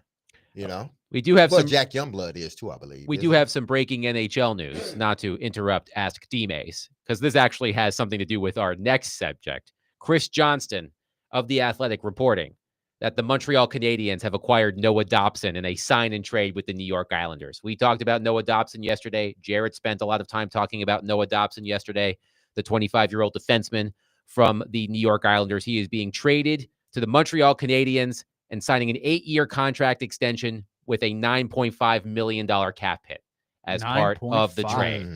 So that's actually was first reported by Kevin Weeks, I should say, but Chris Johnston followed up. And we don't have the compensation. We do not have the compensation, but that will play well into our next segment because this kind of rips up my 1 o'clock segment. But that's the beauty of live radio. One texter says, Derek, where were you and what was your first thought after being drafted by the Oilers? I was at home in Detroit, and I was pissed.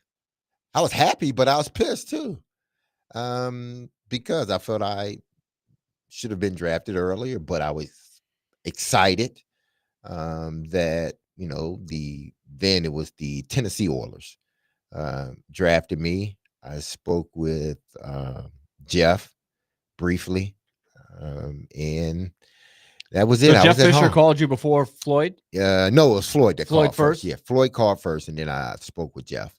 And both of them were like brief phone calls. And then they ended up calling me back to let me know, hey, we're going to be sending you this information, yada, yada, all this other stuff, when to come to camp and everything else. So, I was at home, right on Fairfield.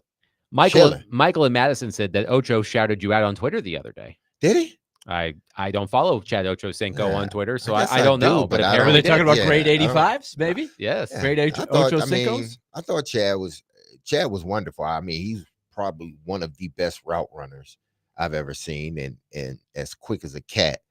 At his stepping best, on hot grease. At his peak, he was really, really good. He just wasn't for that long. He was unguardable at one point, man, because he was one of those guys that I first seen that, and there were other guys, but he was one of those guys that had excellent footwork at the line of scrimmage, and that he could contort his body in ways like he was graceful at catching the football. It never seemed like he struggled at catching the football.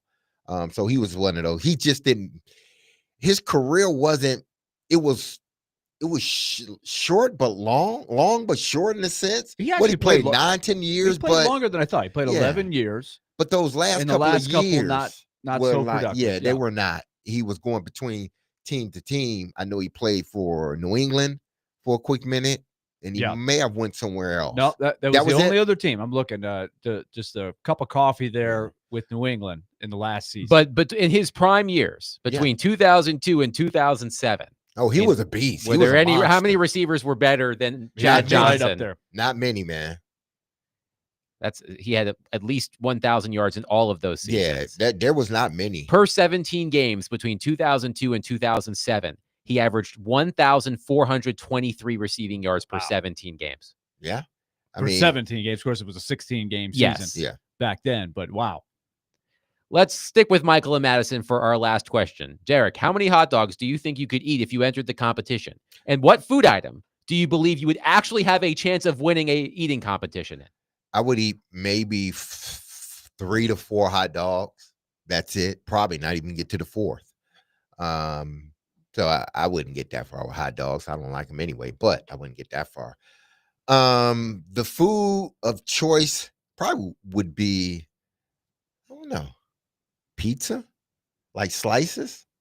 Could you eat some serious deep dish? Oh, I can pizza? eat old pie. I can eat old pie. A big one, even a large big deep dish. Oh yeah, I can eat if I sat there, I can eat a whole pie. It wouldn't maybe not a speed eating thing. No, it's not a speed. Yeah, not a speed eating thing. I would say I could probably go bottomless split pretty well on pizza and or chicken wings. Sugar cereal. Now that I eat chicken, it could be a wing eating contest. It could. Little small drumlets. Now they have pretty strict rules on the wing eating. You gotta clean the bone. You gotta clean the bone. Yeah. That would be my biggest problem. I don't really do that. I'm afraid to bite into the bone.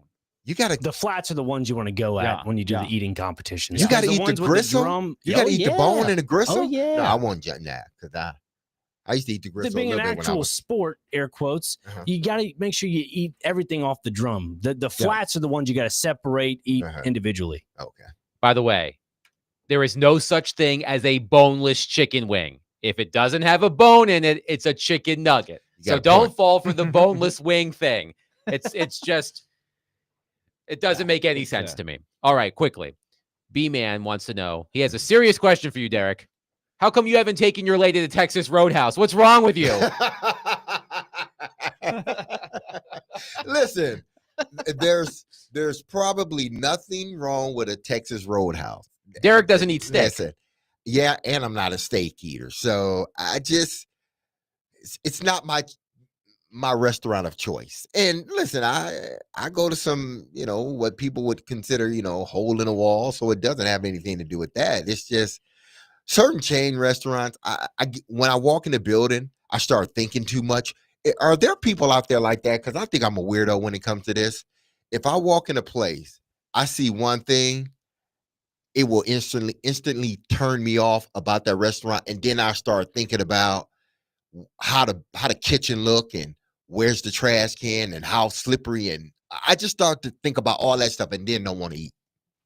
I think I'm a weirdo. So, Derek, as we wrap up Ask D-Mace, who wins the 4-pack of tickets to see the Braves take on the Orioles? Give me to after the break. Okay. We'll let you know. Okay. Drama. We will convene with Derek. We'll recap the questions, and we will announce a winner on the other side. 615-737-1025. Again, the magic of live radio. My 1 o'clock topic. Can the Predators pull off a trade for Noah Dobson? That's me ripping up the paper. Yep, there's Derek. Thank you for the sound effect, my friend. Because guess what? Noah Dobson has reportedly been traded from the Islanders to the Canadiens. But we will pivot and discuss a topic surrounding this that is, let's call it Noah Dobson adjacent. 615-737-1025. Willie Donick, Derek Mason, Adam Vingan, 1025-1063 The Game.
D. Mace Fingan and Donick 1025, 1063 The Game.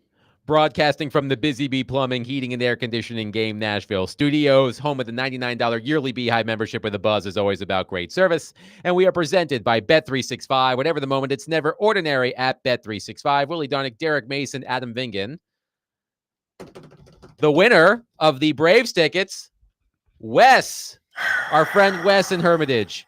You have won those Braves tickets for next Friday for the 4th of July. So congratulations, my friend. We will be reaching out to you so that you can get those tickets and enjoy Independence Day at Truist Park. So as I said before the break, the magic of live radio, you spend a lot of time planning these shows and then something can happen and you've got to go.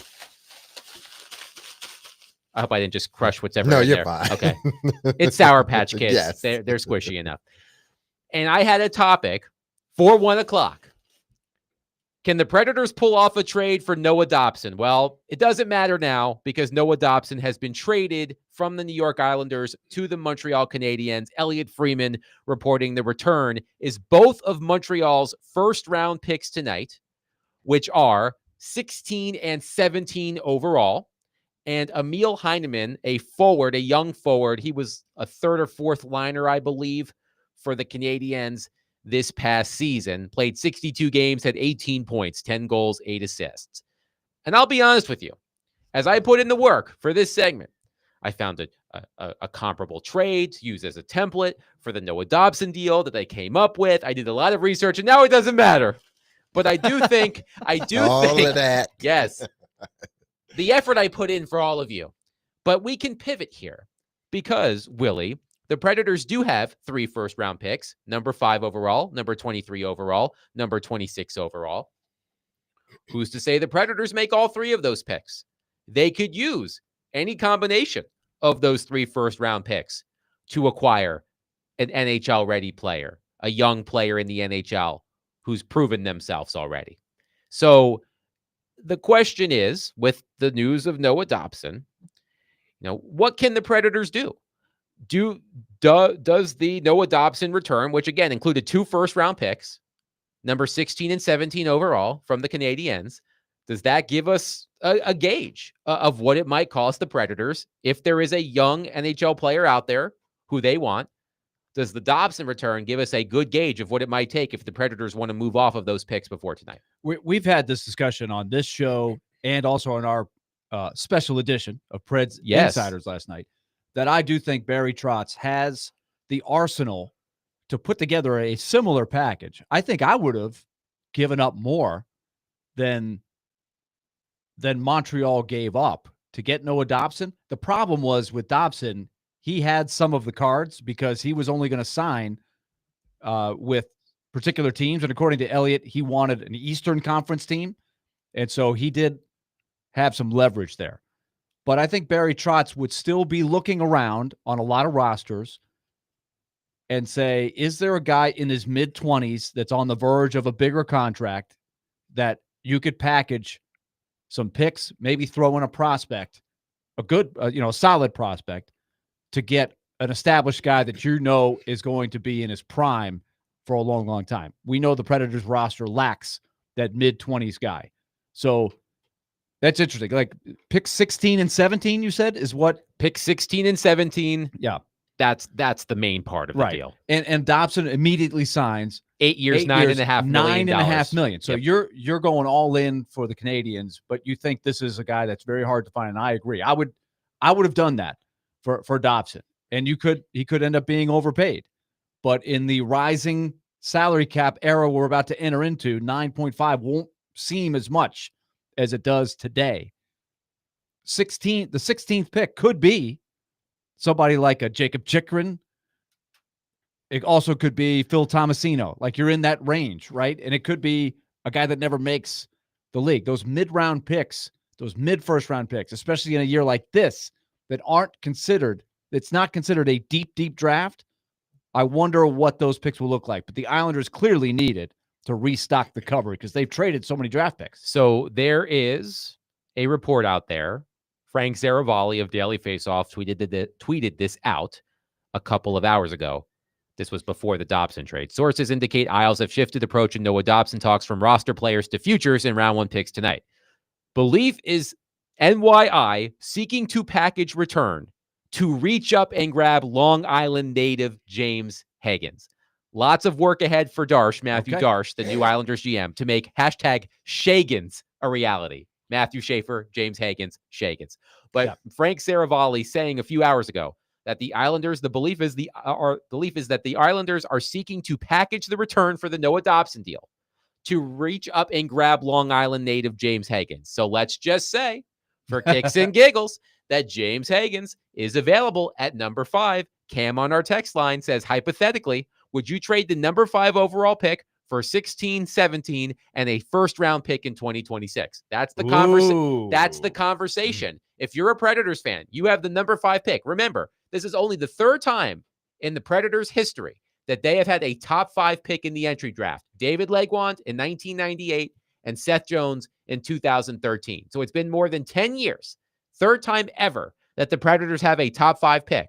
But if the Islanders come calling and say, we just got 16 and 17, we'll give you 16 and 17. You'll also have, at the time, 23 and 26, and we'll also give you a first-round pick next year. You could do some packaging with those. Do you do it? That would give you 4 first-round picks. Okay, here's an important question. It's not lottery protected, I assume?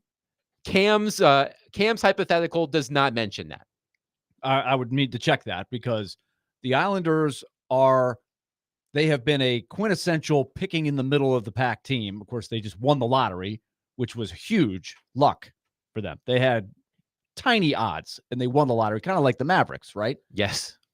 We talked about this at the time. Remember, you had a better chance. The Mavericks had a better chance of picking out a specific card and 52 card pickup than the Mavericks had to win the NBA draft lottery.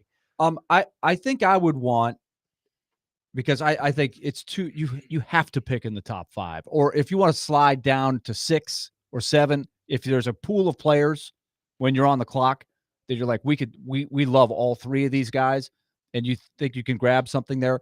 16 and 17 in this draft doesn't really do it for me, but the pick in 2026 would be something I'd have to give pause with because it's supposed to be a much deeper draft.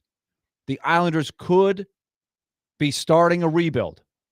They're showing signs that it's time for them to take some steps back. They have been, you want to talk a mushy middle team. They are the quintessential mushy middle, but they've proven that they can go in the mushy middle, make the playoffs, and make noise in the playoffs. Some of Barry Trotz's great teams that went to the Final Four, they didn't wow you in the regular season, but they were a good, solid team that was in the mix. But that core, that window is closing, so they may need to take some steps back. That first-round pick for the Islanders next year could be high. So pretty high. Theoretically, Matthew Darsh, the new GM of the Islanders, could call up Barry Trotz and say, hey, I've got 16 and 17 now. You've got 5. I want 5. Let's bring James Higgins home to Long Island. I need more. We'll give you 16, 17. We'll give you, my point is this. I would need, is there a player? I was just scouring quickly. Well, imagine this. I would need maybe a roster player thrown in there. Imagine this scenario. The Predators take that trade, right?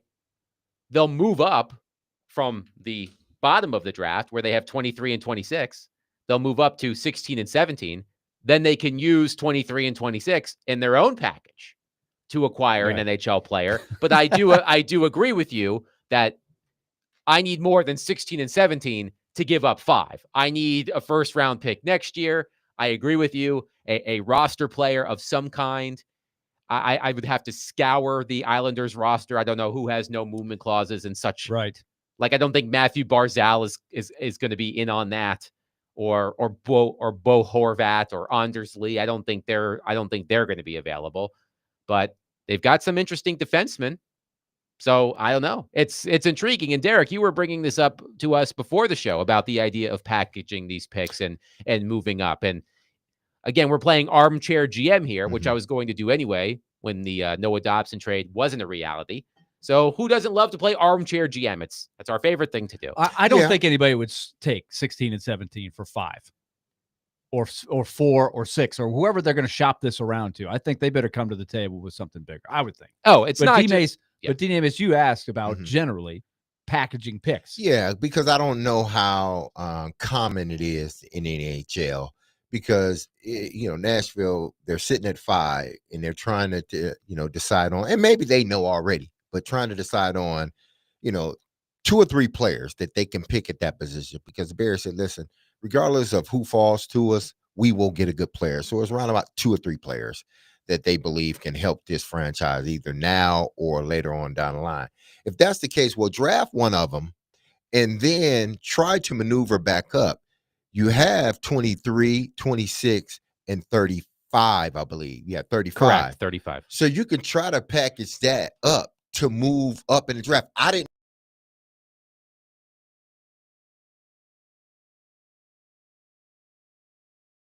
know second round. Yeah, don't even have some in the first round. Don't even get me going on. I think Robbie may have ranted about this. Jake can confirm because he was sitting in with Robbie about the NBA players wearing draft hats of teams that they're not going to play for. That doesn't make any sense. Kamon Malawatch. Every year. This has been going on for decades. Exactly. It's so stupid. Kamon Malawatch from Duke was drafted 10th overall by the Rockets, quote unquote, but he's going to the Suns because they traded that pick for Kevin Durant, but he has to wear a Rockets hat in this picture. Okay. Yeah, never mind. The Suns made 3 picks over 2 nights and none of them went up wearing the Suns hats. Shouldn't you have at least 5 hats? Yes. At least 10 hats of all teams?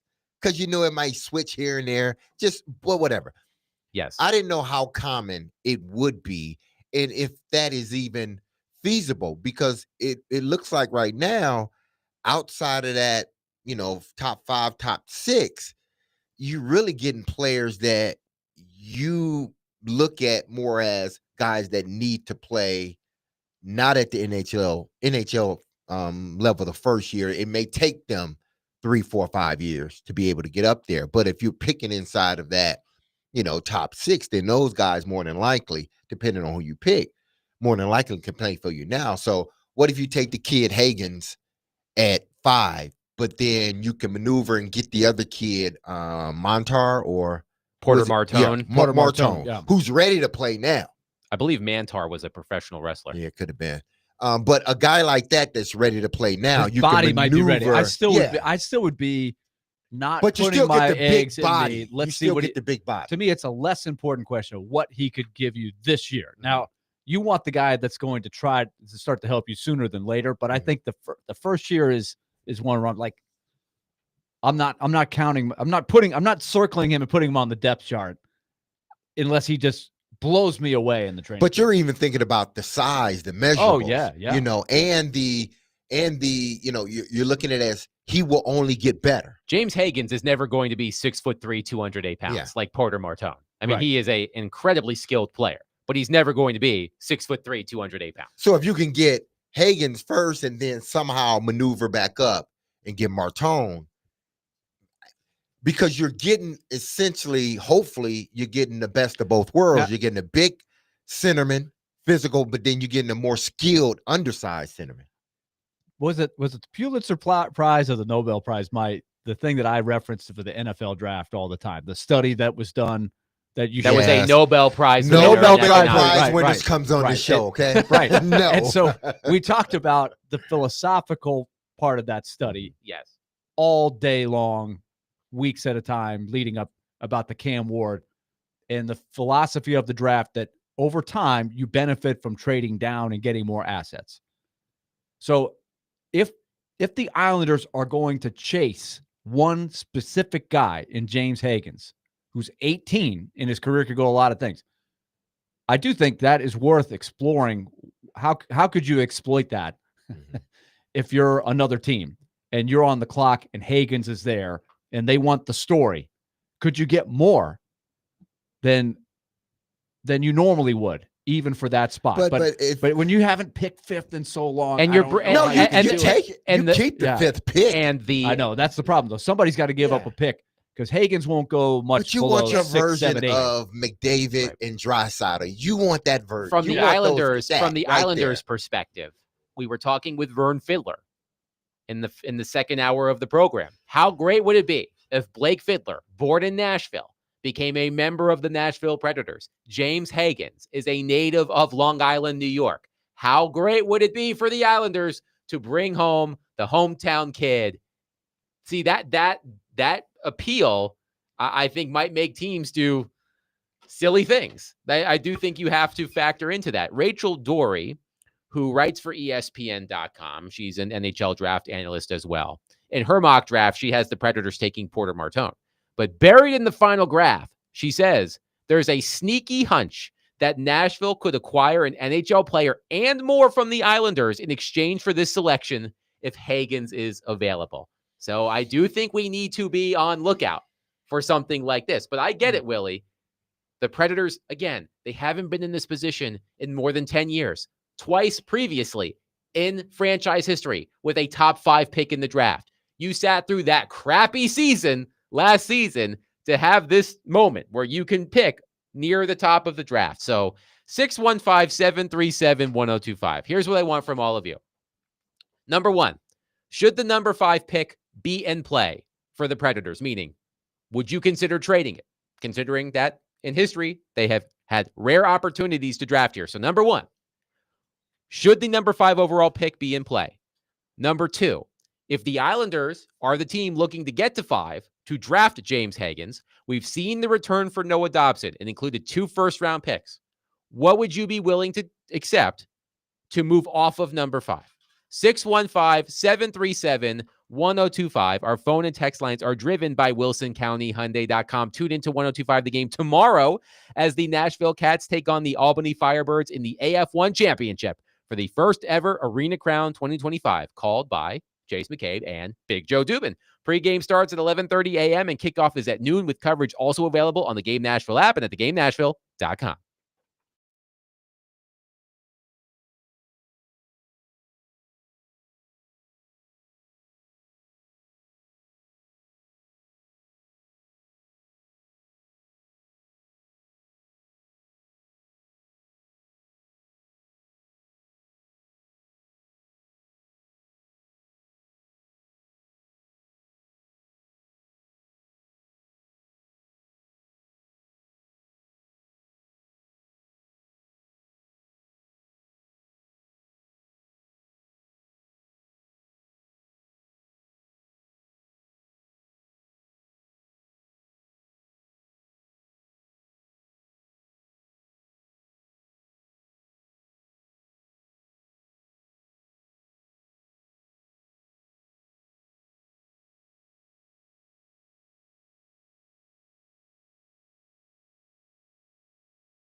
This next one is about James Higgins. The Islanders getting the first overall pick. His is a name we keep hearing. Obviously, intrigue surrounding both of those topics. Take it away. Well, the intrigue is you have Matthew Darche as a first year as a general manager. And so you want to take the Hop Hog New York guy because he grew up there, and James would be absolutely ecstatic if that were to happen. I just don't know if James Higgins is the best player available. I believe it to be Matthew Schaefer, and that's to take nothing away from Higgins because he's hit the marks at every international event. Under 17's record, under 18's record, by the way, beat Nikita Kucherov. 9 points, gold medal, World Juniors in just 7 games there as an underager, driving their top line and their first power play unit. So there is everything to like about James Higgins, but I think Matthew Schaefer and his ability to play more minutes in the back end as a top pairing guy would probably be the guy. Now, where does Higgins fit in? Is he 2? Is it Misa? Is it Frondell? It's really interesting to me that I think Higgins falls here a little bit, and it probably starts from 5 on down. And I got to tell you, I'd be doing circles around my draft strategy room if I were to get him at 5 on down because they think the world of James Higgins. It just so happens to be that the intersection of need and what might happen with Desnoyers, McQueen ahead of him, if they do go ahead of him, might just push Higgins down to a spot where some team is going to be really excited to get him. That was Sam Constantino on NHL Network. I know a team that's at number 5 that could be doing circles around their draft room. If James Higgins falls to number 5, that would be the Nashville Predators. Okay, here were the 2 questions at 615-737-1025. Number 1, are you willing to trade number 5? Number 2, if the Islanders come calling because they want number 5 because they want the hometown kid, James Higgins, what would it take for you if you were Barry Trotz to move off of that pick? One texter says, I think the hometown kid angle is not a factor. If I was the GM, I wouldn't care if the kid was from Antarctica. As long as he was good, that would be my pick. Well, I know that it's not the end-all, be-all, but it's a great story. And it sells tickets. And it sells tickets. Our friend Adam in Portland says, no! I assume meaning don't trade the number 5 overall pick. He doesn't want any part of that. No. Did he do it like with the Darth Vader meme? He did not. He just said N and lots of O's. Let's see. We have lots of texts here. One texter says, I would take picks 16 and 17, Matthew Barzal and the Islanders' first-round pick in 2026 unprotected for the 5th pick. Craig, I don't think you're getting that, my friend. I would love that. I would run to the phone to get that. Yes. But I don't know if you could get that much. But I like the idea of maybe getting a player. Mm-hmm. So this does come back philosophically to Jared's question of if you're looking ahead to 28, 29, even 2030, and you're looking to stock up, you already have a good foundation of prospects on the way up, and you're about to take a bunch of picks tonight, including, in theory, the first, a top 5 pick. But if you do this and you get 16, 17, a first rounder next year, then you have 16, 17, 23, 26, 35 this year. Now, this is not supposed to be a great draft, but with the throws to the dartboard, you're hoping to get another really good piece or 2 in those 5 picks. Don't tell me you're going to go 5 for 5 because you're not, right? I don't want to hear this. Well, he was a first-round pick. It doesn't happen. Your batting average, if you can get 3 or 4 good players in any draft, that's big. But you have that opportunity. And then maybe the Islanders pick next year in a supposedly deeper draft is a top 10 pick, possibly.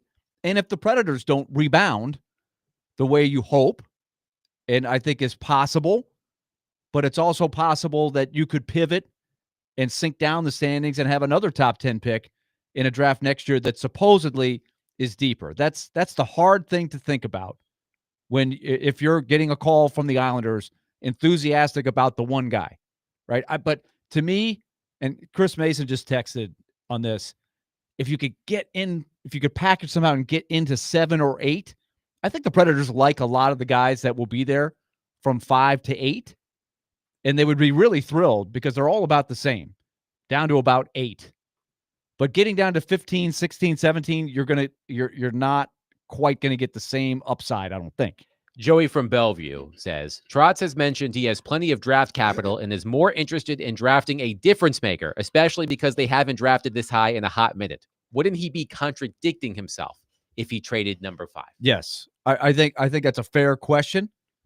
But like I said, the nuance would be if you think on your board 5, 6, 7, 8 are all guys that you think are about the same, and you want to maneuver down a couple of spots, but that is different than the Islanders' proposal, right? Well, of 15 and 16 and 17. This texter mentions a name that you and I were talking about during the break, Willie. One texter says, need either Matthew Barzal or Bo Horvat, in addition to 16 and 17 to give up 5. Then you have your top 6 forward to quote-unquote get better now, plus the ability to use some of the 4 first-rounders to move back up and get McQueen as your future 1C, maybe at 11 from Pittsburgh. But you brought up Bo Horvat to me as someone, as a roster player, an established NHL player, traded from the Canucks to the Islanders within the past couple of years. They gave up a lot to get him. Big ticket item, expensive contract, $8.5 million per season. But this is what I think it would require for me. This is, because I haven't done all of the research. Again, I had to completely rip up my Noah Dobson segment because he was traded right before we started. I would need both 16 and 17. I would need a first-round pick next year, and I would like a roster player. Another texter, for example, mentioned Adam Boquist, a 24-year-old right-handed defenseman, a first-round pick 5 or 6 years ago, broke in with Chicago, traded to Columbus for Seth Jones, I believe, but it sort of bounced around and ended up with the Islanders late last season. I don't know if he moves the needle for me all that much. That was a name on the text line. But to me, I think it starts with those 2 picks they acquired from Montreal, a first-round pick next year, and a roster player who can help me today. I think that's the sort of the bare minimum of my template for this sort of trade. I would be thinking along the same lines. It's tricky with the Islanders. A lot of these guys have no movement or no trade clauses. And Boquist is interesting because he's in the age range that would be ideal. Yes. But he's changed addresses a lot of times, and I think he's getting to a point in his career where you do have to ask. It hadn't happened yet for an 8th pick in the draft kind of talent. He's had a lot of chances with several different teams. Nothing is hit. So is he really a guy that you want? Now, I for a trade of this magnitude, I wouldn't be centering it around him. And then Horvat and Barzal. Barzal is a little younger, and he's more expensive. But those are also guys you're asking yourself, are they at the age range that you're looking for? I would try to stay laser focused on what I could do in the for a player in his mid-20s. Dobson would have been a great guy to have in this conversation. And that I think probably might have been discussed at some point. I would be surprised if Barry Trotz never had a conversation with the Islanders, knowing how well he knows that group of players and Dobson in particular. But it sounds to me like Dobson just told his people, I'm not going anywhere but in the East. And that took the Predators out of the mix. Here's an interesting report from Aaron Portzline of the Athletic, who reports on the Columbus Blue Jackets because the Blue Jacks were reportedly in the mix for Noah Dobson as well. Job. He said, told the Islanders wanted both of Columbus's first-round picks, number 14 and number 20, tonight. A roster player, Dmitry Voronkov, was reported by the fourth period, and another piece, a prospect, a later pick, in exchange for Noah Dobson. They wanted them to beat the Canadiens' offer, and Columbus couldn't. Voronkov, by the way, I believe that's how you pronounce it. Left-handed, left winger, had 47 points last season, 23 goals, 24 assists, 47 points in 73 games. He is 24 years old.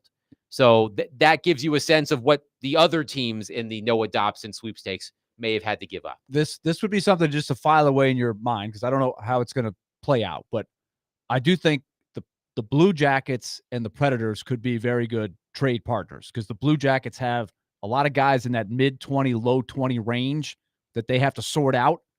And the Predators, I think, would have on that list. I don't know about Voronkov specifically, but there's a number of guys that I think, and we discussed it a little bit earlier this week, but that the Predators might have interest in. They would fit the profile for a need of a guy in his mid-20s.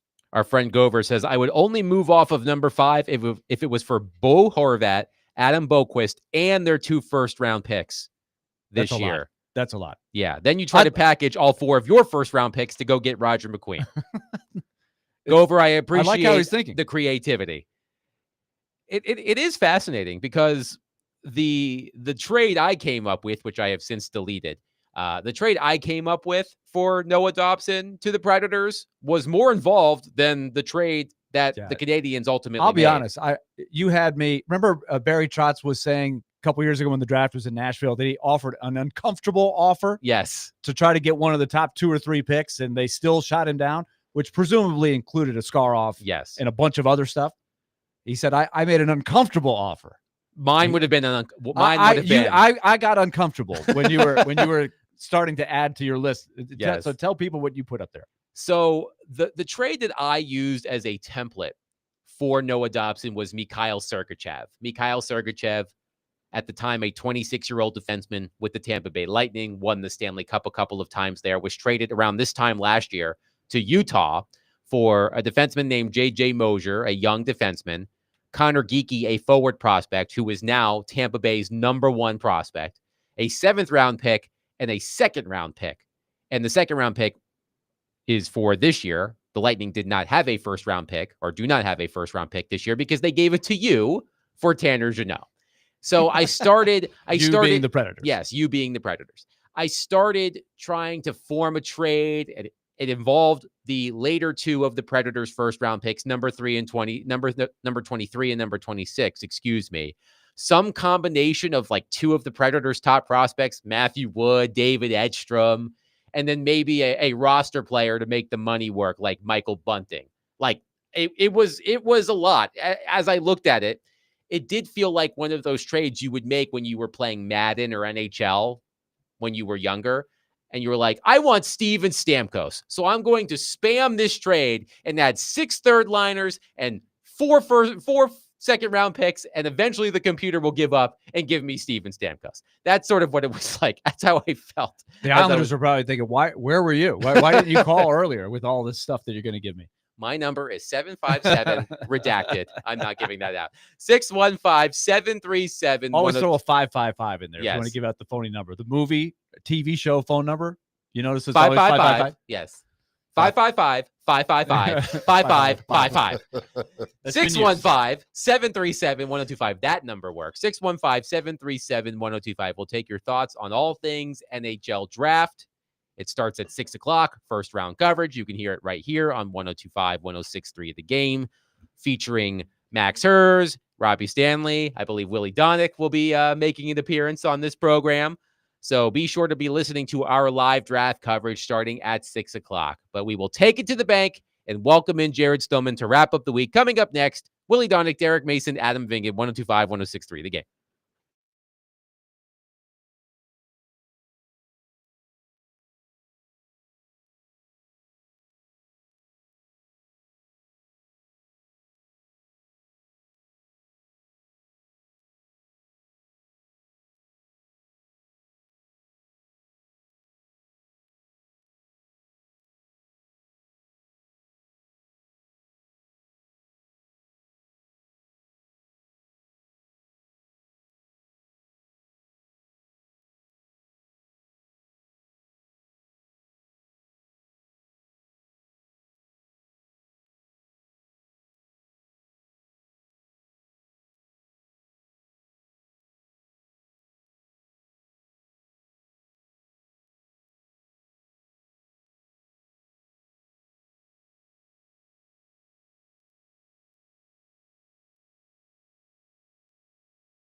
Here comes the money. And you can take that to the bank. Here comes the money. Money, money. D. Mace, Finnegan, and Donick, 102.5, 106.3 The Game. Willie Donick, Derek Mason, Adam Finnegan, soon to be joined by Jared Stillman. We'll get him involved in this as well as Jake Lyman. It's time to take it to the bank with F&M Bank. Business is complicated. Banking doesn't have to be. F&M Bank. All right, so Willie, Derek, Jake, Jared, we're all going to make 2 selections in Take It to the Bank today. 2 questions. First question, who will the Predators draft number 5 overall if they hold on to that pick? And the second question, do the Predators make all 3 of their first-round draft picks? Do they hold on to them, pick players, or do they package any combination of them for a different player? So, Willie, you start. I feel pressure. Go for it, man. Because if it blows up like it always does on me for Take It to the Bank, there's some Preds fans out there going, but Willie said they were going to take all 3 of the guys. He said they were going to take so-and-so. All right, So go for it, man. Like if you guys missed, I'll be like, whatever. So I feel no pressure. There's no pressure. And I have no inside scoop. So I'm just reading the tea leaves. It threw me off when Corey Pronman had Brady Martin. Yep. Because I had not really considered him. I had really boiled it down to Higgins. Now you have a decreased chance, maybe, that they will have a crack at Higgins if the Islanders are serious about going after Higgins. So I will go with the highest probability, which will be Porter Martone. I'll go with him. And I will say no, they do not select all 3 of the first-round picks. All right, Derek. Who will the Predators take at number 5? And will they make selections at number 5, number 23, and number 26? Man. And listen, I don't know much about these young men Okay, whatsoever. So, can we but make I'm one just going question? to buy. If they make 3 first-round picks, but they shuffle the numbers, does that still count? It still counts. Right, does that count? We got to decide that now. It still counts because we should have had this about green or yellow Gatorade before the Super Bowl. No, we no. should have. Let me rephrase the Stop question. Do they make the 3 picks at the slots they are slotted at right now? Boom. Number 23, number 5, number 26. That makes me feel better about my no. Okay. I'll stay with it then. All right. So I'm just looking at it from the standpoint of, size, ready to play and all that. We're not ready to play. I think Barry and this team, I think they go with Higgins. Okay. I think they go with Higgins. And do they make all 3 picks as they are currently slotted? No, because I think they will try to package and move up. All right. I will say Martone. I will say Martone at number 5. I will also say no, they do not make number 5, number 23, and number 26. Jake Lyman, your response. I'm right with you, Adam. I'm going Martone. I don't know if it's who I think they should pick, but it seems like that's where the smoke is right now. And I will also say no, they don't make all 3 picks tonight. Jared? So I'm gonna have to save my prediction. Okay, for later fair today. enough. I'm gonna pull the Kirk Herbstreit here, but I will say this: I hear you guys taking Martone, and I don't feel, and I mean this with all due respect, I don't see Barry Trotz as much of a chess player. I kind of see him more as a checkers player. When all the smoke is coming out that the Predators are, they love Martone. A lot of times I'd say, that means they don't love Martone, but I don't know if Barry Trotz plays that kind of game, so I would keep that in mind. Here's the one thing that I guess I've been thinking about for about the last hour or so. The Predators are not going to trade for the 2 picks that the Islanders just acquired. This idea of trading 5 for, what is it, 16 and 17? Yes. Or No, it's 16, 17, and the first rounder next year. That's the real thing. 16 and 17, there would be no way you would consider that. But 16, 17, and their first unprotected next year, now you're getting in a ballpark. The unprotected next year is a big part of this, but I don't think that you sit there and bemoan. We never get to pick high in the draft then trade out of that spot. I get that. But we all know the Islanders want Higgins. So what this is making me think is, I think we can all say that we feel pretty safe about the first 3 picks, with Frondell going to Chicago at 3. So that then says, okay, 4. I've heard Utah is out on Higgins at 4. I know a lot of people have probably reported that or heard that or whatever. Yep. I've heard they're out on Higgins at 4. So forget about Utah, as far as taking Higgins. I wonder if this move is Well, Nashville's not trading that pick, but they're not taking Higgins either. That's something that I'm keeping my eye on is right now, unless the Islanders offer up Matthew Barzal, I just don't Barzell, see even though it's spelled Barzal. I just For some don't reason, it's see Barzell. It's a hockey thing. any reason why the Predators would be even discussing a trade with the Islanders right now. So I'm going to say that I think that it's making me wonder if the Islanders have word that the Preds are not taking Higgins. Now, and remember Utah at 4.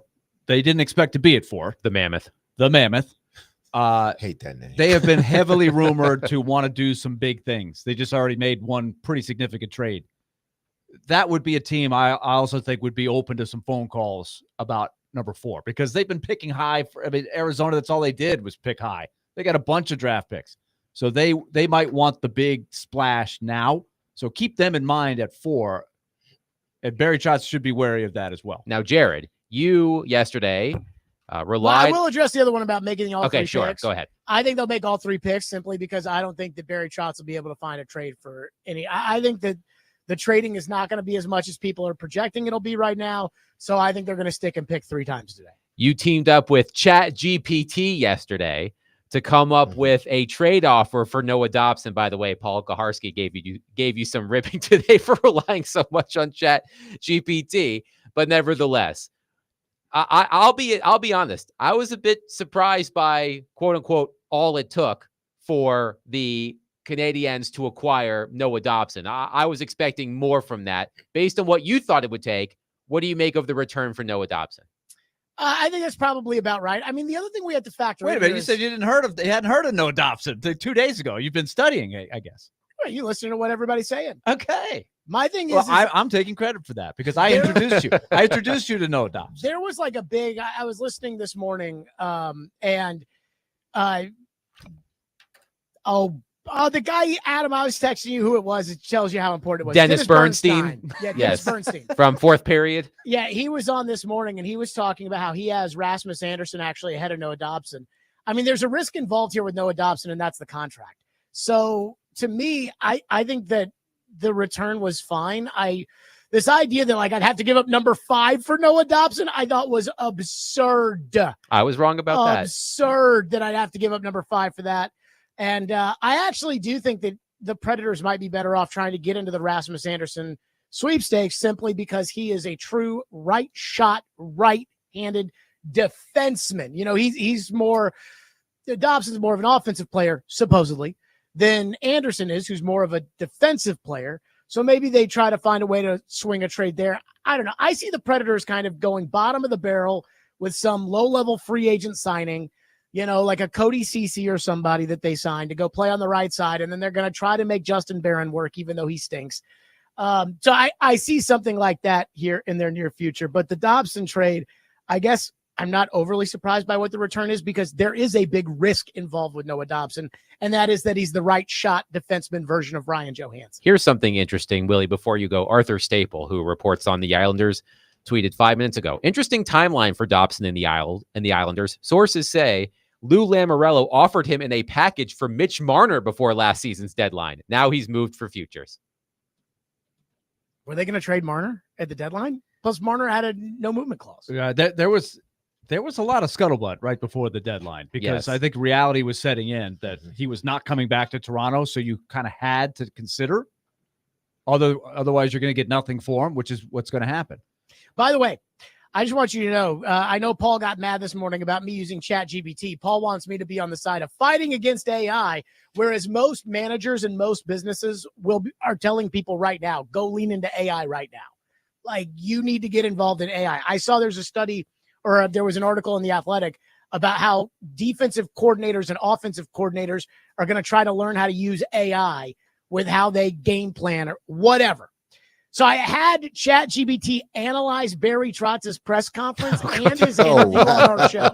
So you're ahead of the curve. Oh, what you're man. saying. Have you You know what I'm created saying? one of You these gotta get into characters it. like that is a companion of yours? No. When you go to ChatGPT, it's like a name like No, Felix or somebody like So that. how do you do I'm not that? that How do you loser, have? that How do you bald have? guy that cried when he asked his chatbot to marry him? How can you? How can Which I you? still think is fake, by the way. But that's How do you ask Chat GPT to assess press Trotzy's press conference? Or is it listening as he's talking? How do you do it? So like, seriously, I'm asking. This is a serious question. Yeah, you can send in small like Q&As. Oh, You know, okay. like it can't take like the whole interview and then just break it down. You can take the whole transcript, which Apple Podcast transcribes, you know, automatically via AI. Like, so this podcast, when it gets posted, you'll be able to see the transcript on Apple Podcasts of our words. That, again, it's not like Jake sitting back there in the back transcribing all the words. It's just what happens nowadays. And so I just kind of threw that in there for ChatGPT. And I'll give you one right now because we'll go over a lot of these today on the program. But on Porter Martone, in the press conference, Barry Trotz was asked about Porter Martone, talking about, well, he's not a center, was asked about him not being a center. And what ChatGPT picked up on the Porter Martone answer was that would be a great pick at 5. If there's a big discrepancy, position won't matter. If it's close, we'll lean position. What that tells us, conditional praise. Great pick if he's clearly better. Professional filter still matters. He's not ignoring the center need, but he's willing to override it if warranted. Again, conditional. And no personal conviction. This reads as he's in the mix, but we're not really sure. Damn, ChatGPT told you all that? Wow. I interpreted it the same way. Sounds and like I, a lot of and I didn't psychobabble use to me. ChatGPT. A human. I'm supporting Jared- Paul. Jared a human find that Jared, out. you are a critical thinker. Don't rely on AI. He wanted to match it up to what he was thinking. That's all. I will tell you, I think like if you were to say, hey, Jared Stillman thinks, or Willie Donick thinks, or it's all, but hey, this algorithm thinks, you know, it seems a lot more scientific than Jared Stillman thinks. I'm not trained, by the way. Now, I'd like to think I You're have a not pretty trained? good BS meter, but at the same time, like I am not some sort of psychologist. I am not an FBI agent. I'm not one of these people that's been trained in bullcrappery, although not only do I think I can spot it, but sometimes I think I can give it as well.